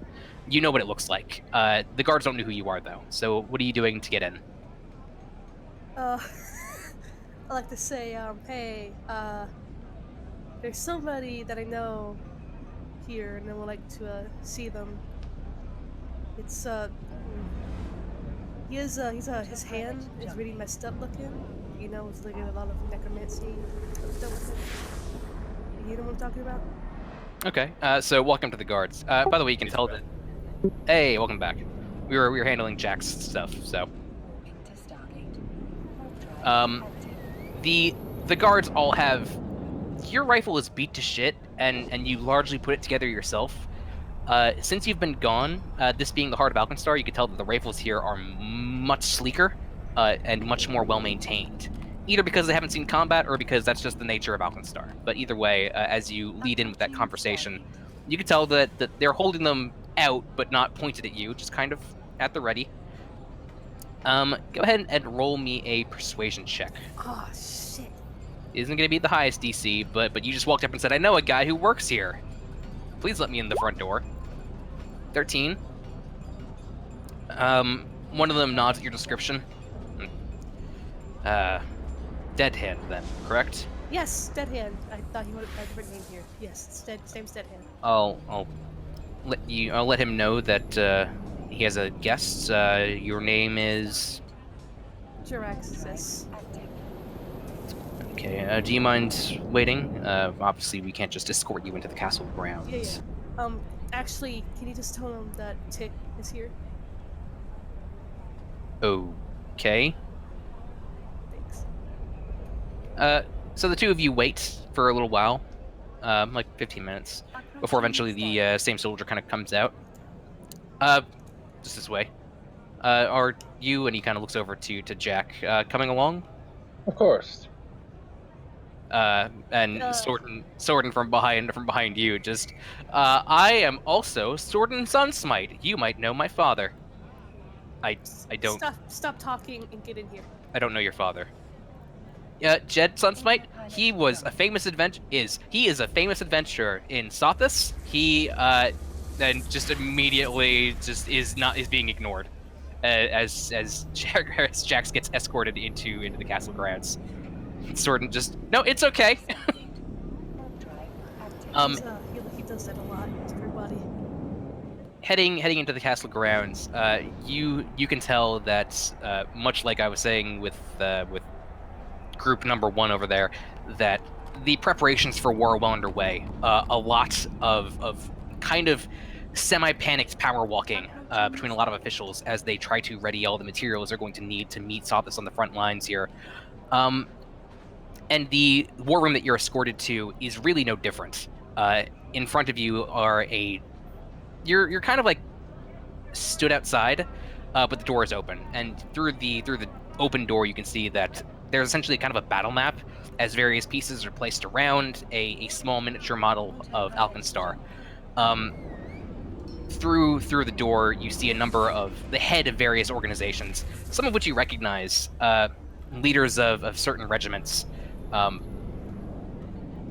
Kind of the same way that you were a hired battalion, you're not the only one. But you do notice that among them is Dead Hand, the leader of the Iron Scarabs, who seems to be just one of the numerous people who are being brought onto the War Council. As you're stood outside, kind of waiting, you do hear raised voices. Not to RP it, but essentially what you hear is that Alkenstar is Approaching Stargate. very nervous about the upcoming battle because it's too easy. It's just too easy. There's no way Sothis can win this, and it's concerning that they think that they can. There's a lot of back and forth about, well, what if they could, you know, are we looking at sabotage? Are we looking at interrogating certain members of various divisions and seeing if we have a spy, etc., etc. If you wait long enough through all of this, you do catch all of them on the way out. Dead Hand kind of looking in your direction for half a second before doing a double take. Active. Tick, I thought you died. Dead Hand, you little shit! I missed you so much. I'm like well over 2 feet taller than you. Doesn't matter. Bring it in. Jack. I was gonna go in for a hug, but then I stopped myself and did sneak. Correct me if I'm wrong, because it's been a while since I read the thing. But he is just an older human, correct? Yeah. Yeah, he's still Older human built, with one glove necrotic hand. yeah. He's still a bit rind-hardy, for lack of a better description. Which is to say that kind of like way too big for his fucking or for his age. With like a pretty massive scar along on one side of his face, goes in for the hug, and yeah, you guys would see that he has what seems to be a mechanical augmentation on his hand that has since replaced what you remember as just being like a weird dead, well, a dead hand. It still has this weirdly gothic. It still has a weirdly gothic kind of design to it. Think like plate mail style. Hand that's all kinds of like jagged and cool looking, but yeah, it seems that since you last met him, that he's had an augmentation put in place. So he goes in for the hug. It's violent. Approaching Stargate. Nice augmentation. Why did you get it? A lot of improvements in the field. It used to be you couldn't actually get this done with the kind of damage my hand had, but still hurts like a bitch, but I can do this, and just like hugs. And you hear like the grinding of bone as you're like, oh god, and then he stops. That's cool, buddy. Ah, You died. why does everyone think everyone died? We should really get better. Well, I couldn't message you anyway. I saw you die. I saw you bleeding out to death. I was bleeding out, not bled out past tense. Just because a man is bleeding to death doesn't mean it's a foregone conclusion. And I thought you died. You got hit with, I think it was a lightning bolt? It was an explosion. I blew up my gun. Approaching Stargate. Oh. You should take better care of those. Well, I really had no choice because my brother, and I poured him to my mechanical arm. How is your brother? He has no idea. I think we should probably sit down somewhere privately. I heard he was making his way up the ladder. Quite an important organization. Yeah. We go to have a talk. Is he dead? No, Well, that's fine then. This Is he is- comatose? this is a very private matter. Not yet. Warp drive. He, so, Dead Hand, buddy pal. Sad, by the way. Lucius is like following me, and I think he wants me dead because I blew his ass up. And he also took something very important to my objective currently, is also killed one of my teammates. And Oh. and I think, yeah, he might also be working for some really dangerous people that might or might not want to, like, destroy. Might or might not be, responsible for destruction of the Sophos. So yeah. So that's a lot to take in. Yeah.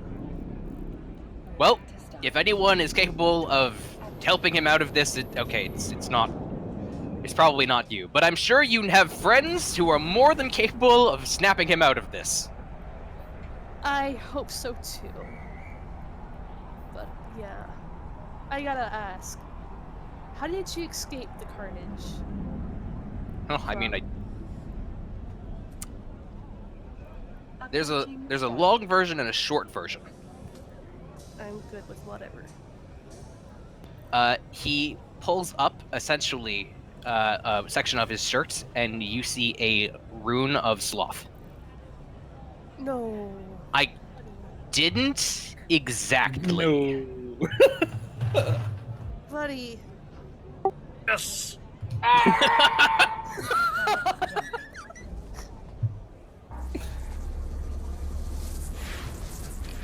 When did this happen? Technically, yes, I did bleed out, but I got better.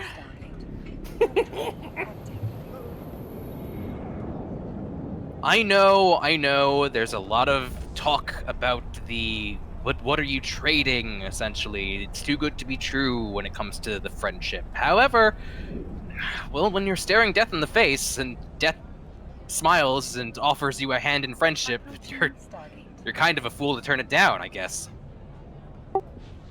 You know, as long as you're alive, I guess. Technically. Technically, you know. Still, it was because of that he again gets out the augmented hand. I'm quite a bit more flexible when it comes to what I'm capable of, and obviously, not having any of the fragility of age that I used to have has been nothing but a boon of recent years. It's allowed me to return to work pretty conveniently. Of course, there are some drawbacks. Moving to Stargate. It's not worth getting into, but Active. you know, they don't go to the bathroom. It's strange. Anyway, How did you... I'm surprised that, you know, the Iron Scarabs has merged with the, Alkenstar army. Was that... I'm pretty sure you had no choice on that matter. Approaching Stargate. it was the best option given the time. After Geb won, there was really no reason to have a standing army, let alone a mercenary army that they'd hired. The war was over, and so we thought. As such, large portions of them disbanded. We had to find work, and unfortunately, well, there wasn't any wars to be fought at the time.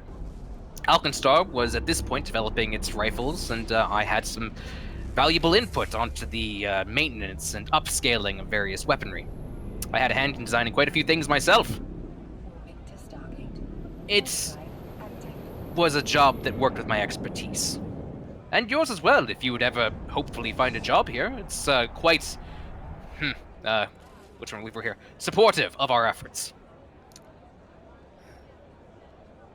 Yeah.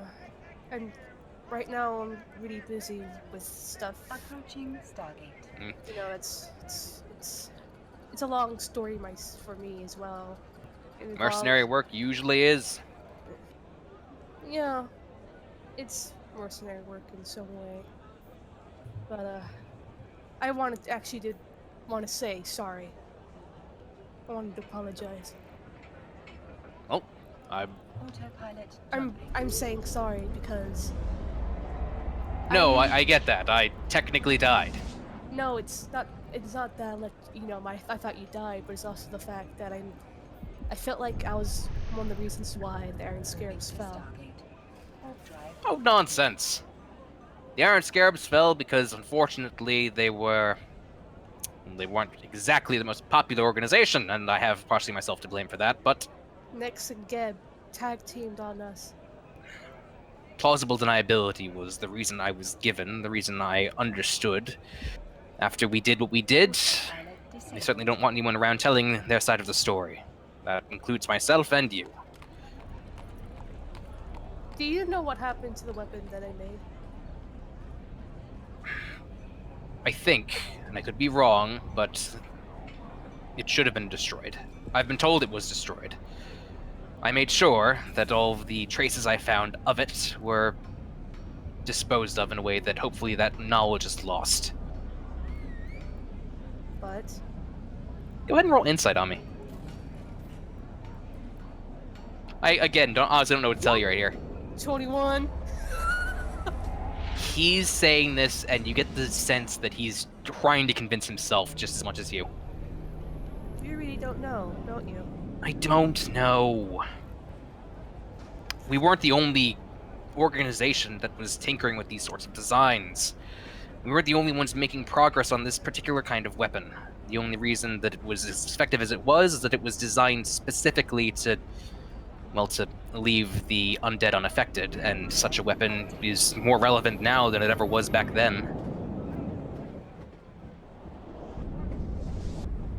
If it is being developed, I guarantee you it won't be used by Alkenstar.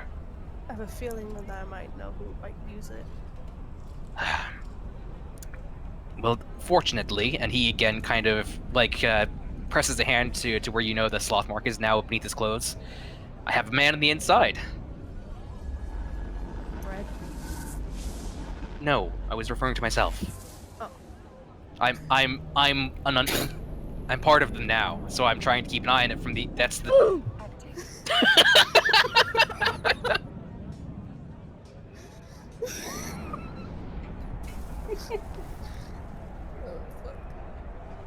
If there is anything suspect happening in the Friendship or in Alkenstar, then you can trust me to. What's up? Oh fuck, I got unplugged. If there is anything awry going on in Alkenstar or in the Friendship, then you can trust me to hopefully see that our grim work is never repeated. I guess I'm, focusing on that too. I'm also making sure, there's no making sure that there's no people who want to destroy Alkenstar as well, because I just came from Sophis. And What are yeah, you doing things in really my did turn into a swamp? shit. Things really did turn into a shit show there. It went downhill really quickly. I wasn't there for it, obviously. I heard that essentially, word around Alkenstar at the very least, is that they fabricated a reason to declare war on us. The Black Dome exploded. That's not true, especially, by the way, I think you would know. The Council of Sun and Sky exploded. That's what I meant to say. There's a difference. I mean, like, if the Council. Black Dome exploded, holy shit, that thing's supposed to be indestructible. I meant, sorry, I meant the Black Dome. I meant to say. I don't understand. Sun and Sky. The thing is, we saw smoke coming from the Black Dome, didn't we not? I don't understand. You did, but I think that you got word from Jack that he ducked in just long enough to see what actually happened and got word back to you. Anyway, Then I meant to say Council of Sun and Sky. but yes, we are ourselves. C4 explosion! C4 Well, isn't that just the thing? Obviously, our industry is doing exceptionally well, and Sothis is being comparatively left behind. Envy is a powerful tool, especially for politicians. It was only a matter before they decided they couldn't turn a blind eye to us any longer. Now they simply have a reason for it. I got another question. I know you've been Explosion! Has anybody been acting suspicious? More suspicious than usual? Everyone's suspicious all the time. But I mean, more sus. Do you have anyone specifically in mind? The guy was suspicious. You don't die. So anybody might know about the acting unusual, He'll kind of look around a little bit and take you to a bit more of the corner and be like, Travis, in a time like this, everyone has a motive, I should say. No one here is innocent. All that matters is that you make sure that you surround yourself with people whose ulterior motives are a bit more compatible. Whatever friends you have, the quest that you're currently on, I trust that hopefully I'm not a target in it, and likewise, you have to trust that I'm not after you. And that's all any of us can really hope to do. I know that you're not after me. I'm just concerned that LMG! there might be someone This is totally uncool. who's targeting. Initiating system launch. Of course there are. There always are. Get a We're doing load. our best to make sure they don't succeed. What a load of bullshit. Your exposition is nothing but a load of crap, but your god cards are very impressive. Oh, lighten up. This is just another Tuesday for men like us. Autopilot jumping. Yeah, just be careful. Well, look at that. See, oh my God, baby. Call, alright. Yeah, actually, Shard of what? Warping to station. don't worry about it. Warp drive active. We're looking shard. So, Ominous? And hey, this might sound odd, but honestly look at getting one of these yourself. If you're in one of the, if you're in a party that has a high chance of mortality, best to get yourself friends that don't really care. Oh, you mean the shard of sloth? Station. The sloth mark, yeah. You're funny. He kind of frowns at the idea, like, hey, it's not a fucking joke. I know. But he's not gonna say anything about it. He's just gonna leave it at that. It just. I am at a point in my life where I don't really care that I die or not. And if I die, I die. I don't even want to come back. Did you say that out loud? Yes. He's super fucking uncomfortable now. But don't worry about it. Don't worry about it. Autopilot disabled. You should talk to someone, Draxus. Oh, I'm fine. You can serve like Jared Sword. I don't think that. Are you mocking me? Oh I'm no, gonna no. Shake my head Yeah. like stealthily, kind of like. Really isn't. Top of the morning to you, laddies! My name's Drax Oxford Minecraft. But I can guarantee you that that mark of yours isn't the only way to come back. I should know. I'm a dwarf. Oh. Okay. Just that moment of silence as everyone just takes that in. You flex your bat wings. Well, Fine. Was a dwarf. I must ask. Do you know anybody named Adrian Walker? I don't understand. He probably wouldn't. Adrian's well known within his own circles, but I don't think that includes the Iron Scarab, so to speak. Well, I'm gonna be in town for a little bit, so if looking for me, I'm gonna, come ring me up or something. Oh, which reminds me, he'd probably I'm back, bitches! scribble down on a piece of paper a quick note and hands it over to you. If you're interested in, and he kind of looks down at your prosthetic arm, making some improvements. There is a very good Guys, you remind me of some assholes I'm gonna kill! called Extensions of Self. Tell them that I sent you, and they should be able to give you a pretty sizable. Baldy, pass me a sensor beam. What, do you think I'm just I'm giving glad these you're not away? dead. Well, Again. Well, I mean, if you wanted an upgrade, why didn't you just go talk to Horus and Magnamar? He keeps kicking me in the dick. I don't know. Why? This place has much better upgrades, because this Não is kind fale of comigo! a center of industry regarding specifically artificing. They got some good shit here. No que esse Character, And whose fault do you think it's gonna be? I guess Stewart, who was apparently like supposed to be like the leading artificer, or at least in Magnamar, before And, that wasn't. was in that was in Karamaga, not in Magnamar, right? I think it was in Kermaga, yeah. I don't recall. I'm pretty Either sure it way, was. he's super not a viable option anymore. He's not. Yeah, that was definitely Karamaga. He's not, and also his shit was expensive. Like he was high end, like designer prosthetics. Oh yeah, emphasis on was. Yeah, Extensions of Self, the prosthetic shop here in Alkenstar, is designed specifically to accommodate the ordinary person who just needs a replacement The arm. layman. Yeah, the layman, and with a coupon essentially and word of mouth, that cost is going to come down from like 5,000 gold for like a weird designer arm that unfolds into a beautiful dragon, to like a practical one that costs you maybe like 80 gold. Oh yeah, Mr. Krabs. Well, it depends on what you want, but again, I'll have a list. But yeah, he'd give you a recommendation to that particular facility. I thank you very much. I haven't done really much upgrading on my arm, except for like little arcane stuff on it. But I really appreciate this. Least I could do for a fellow war veteran. Well, Best of before we- luck. Oh, before- absolutely. Before we go, if you do see Lucius, please don't try to fight him. I beg of you. I feel like there might not be a fight that you could win. Because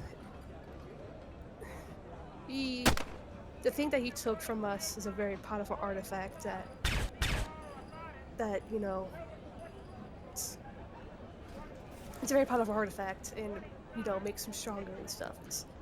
Just be careful if you do see him. Noted. Should I be concerned?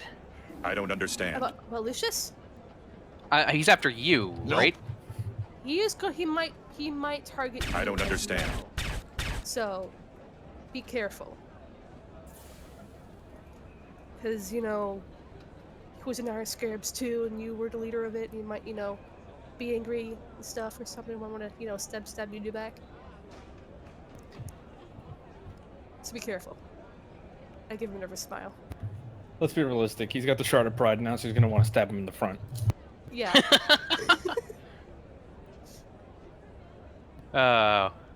If you do see him, please let me know. It's really desperate that I need that artifact back. I'll see what I can do. Thank you. Take care. Keep in mind that if you need any help from your old war buddies, we've got. You remember he lists off like 3 or 4 of the Iron Scarabs who actually did manage to survive. Not a whole lot, but he knows. He could tell you what to do or who they were. You know. Is there? If you ever need any help, we're in the area. More than willing to help out a friend. I'll see you later. Yeah, and he kind of gestures to some guards to make sure that you're not completely unaccompanied in the castle, because again, trust goes so far. That and, you know, That who the fuck is a Jack? super fair point, my man. Who the fuck is Jack and Sorden? And sort of just like do his whole speech again. Well, I mean, I am Sorden's. he tells you who he is. You just say like, I am Sorden's Sunspite. My father's name is Gek. You might know my father. He's a famous. I am the phoenix that burns brightly in the night sky of a sea. And just everyone is ignoring him. He does this a lot. But yeah, you head out. I was telling them it's about 4 p.m. We'll say that by the time you guys are done with your getting to know Alkenstar, that's you guys. What's everyone else up to, if anything? And if not, then where would you like to go next? I don't understand. I would like to spend that discount now. Okay. don't So heading I out, don't hang on a second. I Heading don't out to the understand. Auburn district. The Auburn district, and for the people who weren't here, as night begins to set, you guys notice that a lot of the storefronts and a I lot don't of the understand. lampposts and whatnot in Alkenstar are magically powered, despite the fact that magic is by and large suppressed. There are kind of neon signs that illuminate a lot of the storefronts. There's a lot of industry that you know for pretty much a fact has to be magically powered that's activated, even though there shouldn't really be. Which is weird. I don't know if you guys want to bring it up. But heading over to the Auburn district, you see a lot more of the higher-end experimental type stuff, less of the heavy industry, industrial revolution stuff, and more of the artisan work. The proof of concept, theoretical kind of crafting that happens. Go ahead and move you over there. There it is. I would tell people that where I'm going to go before I leave. I don't understand. Telling people that what? I don't Where I'm going understand. to go before I leave, and say, hey, you know, if I'm dead, Who are you telling? I'll be telling if Jack is like that doesn't want to come here, say, hey, dude, if I don't come back, if I don't make it out alive, say, tell Vulcan I love him. Okay, because it must be noted that again in Alkenstar you can't magically communicate via walkie-talkie. I know. I'm just saying that, you know, if I don't come back at, like, I guess a certain specific amount of time. Where would you like to meet up and when? We.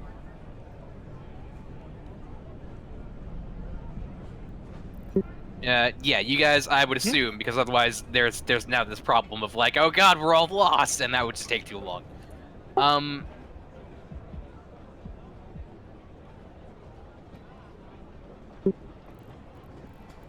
Okay. There is a post service, essentially, a number of flying mechanical dragons that are delivering letters to and fro. It's a little bit tricky to navigate, essentially because you kind of have to describe to the golem the person and description and the rough area where you think they are, and even then there's a significant chance that they just don't see them. It's messy, but it works if you're familiar with it and if you're used to the system. Adrian, you're the only. Adrian and Sorden would be the only two people I think who have prior knowledge of how this works. Yes, it was implemented after Jaraxxus was here, so you two are the only ones who'd actually know. But if you're used to it, is all just you could update people and be like, hey, I'm going to be staying in this place at this hour. I don't understand. If you have any messages, then I'll be at this cafe. You get the idea. All that being said. Go for it. I'll just make it easy. Let's meet at a bar we passed in the first quarter on our way here. I'll go there now and wait for you there. It's weird you picked the Ferris Quarter because it's literally the tavern district. But yeah. So lucky. Ooh. Honestly, it's the center of the city, and I just kind of like, well, if we're gonna meet up, let's meet up in the center. Yep. All right. So yeah, you guys can meet up later. But Drax is heading over to the Auburn district. You see a fairly, a little bit. You're traveling across the city. If you want to be doing something in the meantime, I just got done with the Drax thing, so feel free to chip in.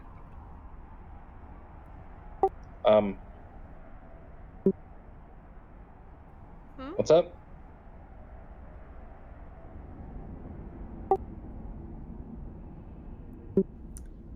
Well, did you hear that?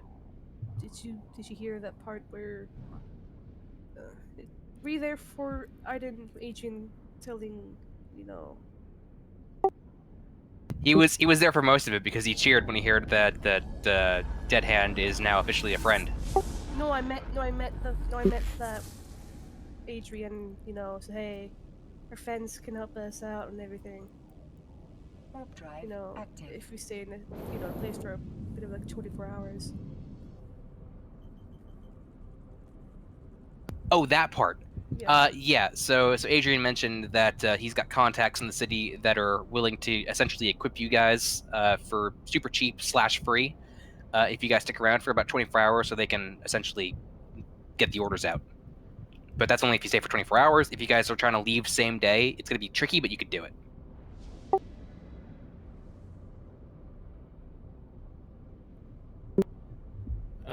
Potentially potions, ammo, spell scrolls. I don't know what the fuck they can equip us with, but they can equip us with a shit ton of shit. I need different guns. You don't have to. Listen, I knew you weren't gonna like it as soon as I heard how long the process there was gonna take. So I leave it at your discretion. This is your mission here. I'm just the one following and helping.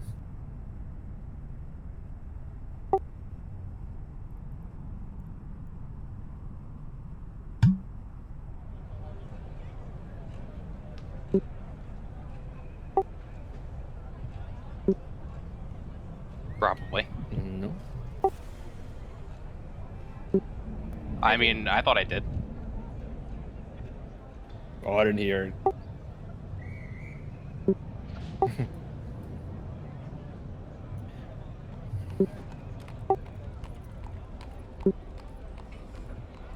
Okay. All right. I'll see if I can expedite it at all, and I'll. We don't have to RP anything. I'll just head back inside and see what is the best shit they can give us in the shortest amount of time possible. Give me 1 second. In terms of consumables, you know, potions, scrolls, that kind of thing.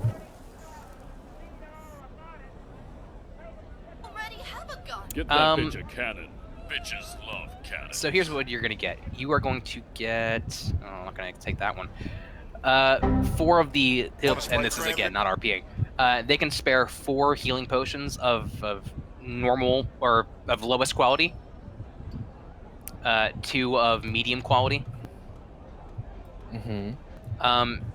Essentially, they kind of ask for specifications because you know plenty about the party. Do you want to like give them kind of the specs and be like, here's what everyone uses, see if we can design anything that tailors to their specific playstyle? Like, would you essentially share Valve the specifications of your PC survey? Yeah, pretty much. Okay, hang on. We'll just see if they have anything that can be quickly made or anything on hand that would match the specifications of what we kind of do.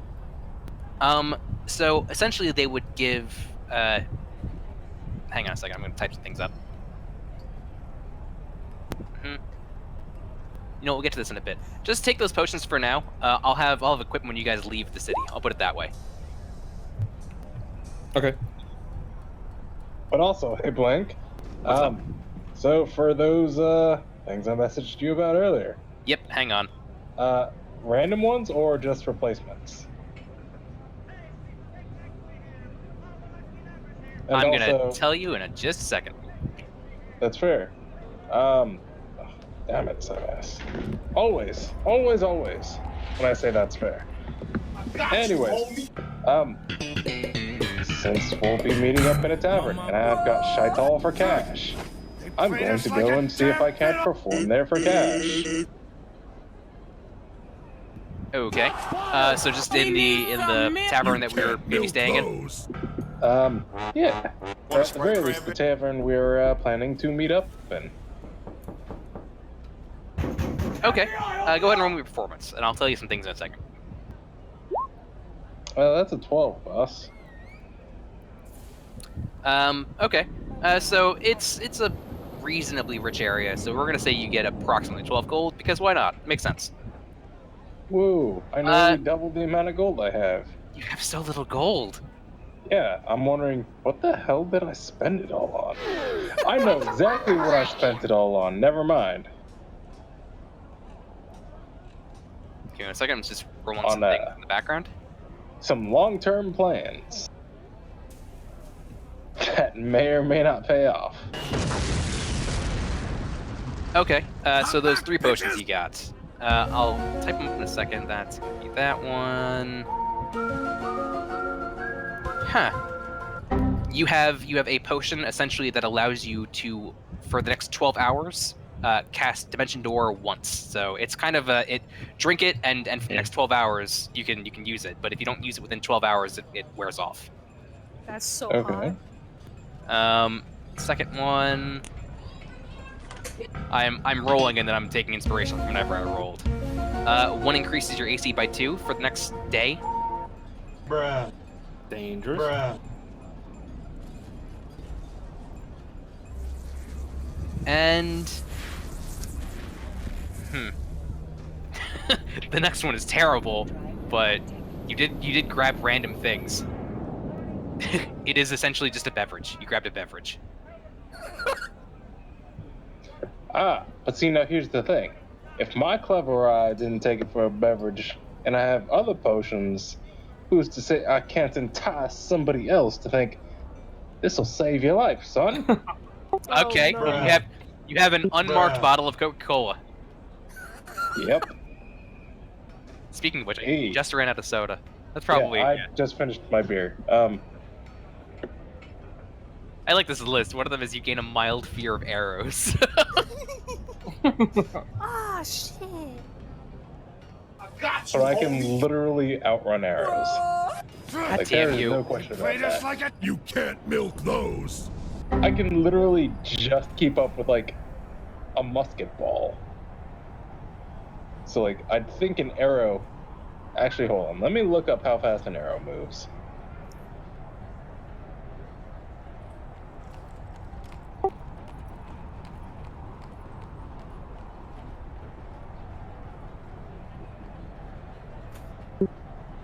Yeah. Or just as a feet per second thing. Like, at my max.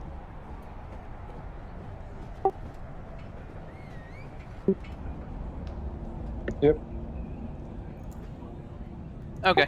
I'll still be working on those items. I think I'm going to do it over this session and next, so I can have time to actually custom build things for people instead of just saying like, oh yeah, it's a super random generic item. That's a thing. But yeah. I mean, we may not even wait that long. I'm not too terribly interested in items because I know we're potentially on a schedule, if that makes sense. I'm more looking for right now consumables and buffs if they have. I don't under. Okay. In that case, then yeah, the potions for now. I'll get more on that later. It's not gonna be too big a deal. You can leave within the day if you wanna skimp out on some of the cool shit they could have given you.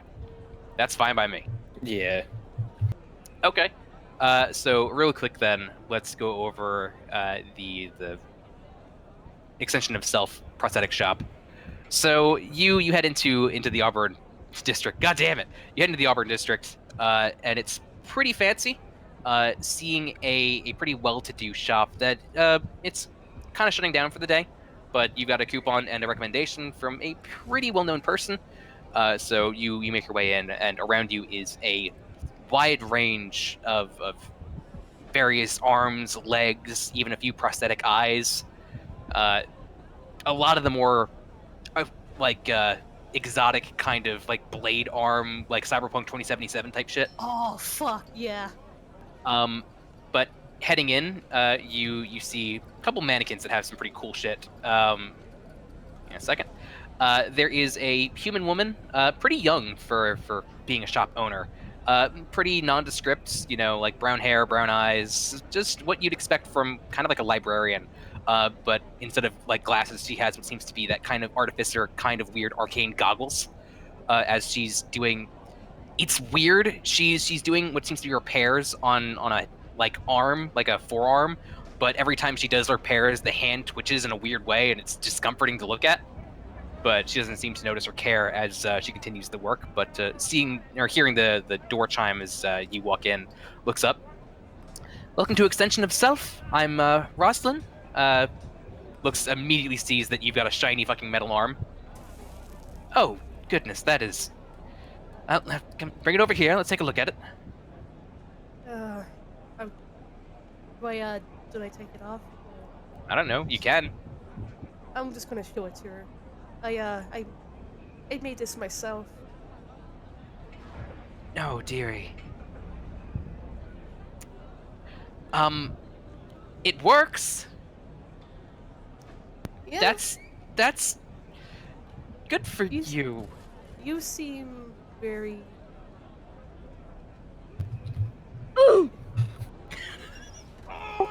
Bruh. Bruh.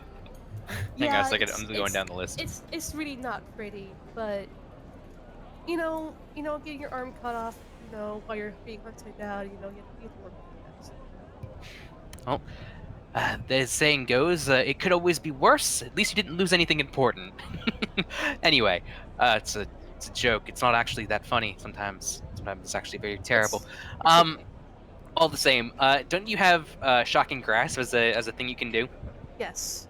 Okay. Was there anything else your arm could do that's not normal, for lack of a better word? That's about it. That's what 1 second. Yeah, that's it. That's it. The shocking grasp. Okay. Seeing that you've installed that kind of functionality, you see her kind of going over it. Oh, you've got sand in all of the joints. This is all kinds of stripped. I understand that you have, limitations on what you can do in the field, but this is, and she immediately begins kind of repair, in a way that you're kind of like, it's still attached to you, so you're like, this is uncomfortable. Hang on, and she runs, as soon as you're starting to get used to it, runs off, comes back with a much sleeker arm. Seems like it's adjustable, like she kind of adjusts the wrist length to fit approximately, kind of compares the forearm to forearm. I don't know if that functionality is important to you, but I have a very similar design here. And she very nonchalantly takes her arm off. I don't understand. Just kind of like walks up, like undoes a few latches, just kind of takes the entire thing off, slams the new arm directly into her torso, leaving her old one on the table. and goes, well, I don't understand. obviously, I don't the understand. amount of electricity that I you can don't channel through understand. that is I don't understand. limited, but reaches out for I one of the don't mannequins, understand. grabs it by the throat, and you see immediately an incredible amount of electricity kind of pour out of it. Let's go ahead and roll a number real quick. That wasn't a lot. Hang on a second. I just want to see what Adrian's typing. But, yeah. You, unfortunately, see that as she grabs the mannequin by the throat, pours electricity into it, the entire thing, like, bakes with the current going through it. And you see her kind of wince, and then just, like, shake her hand out, like, ow, ow, ow, ow. Okay.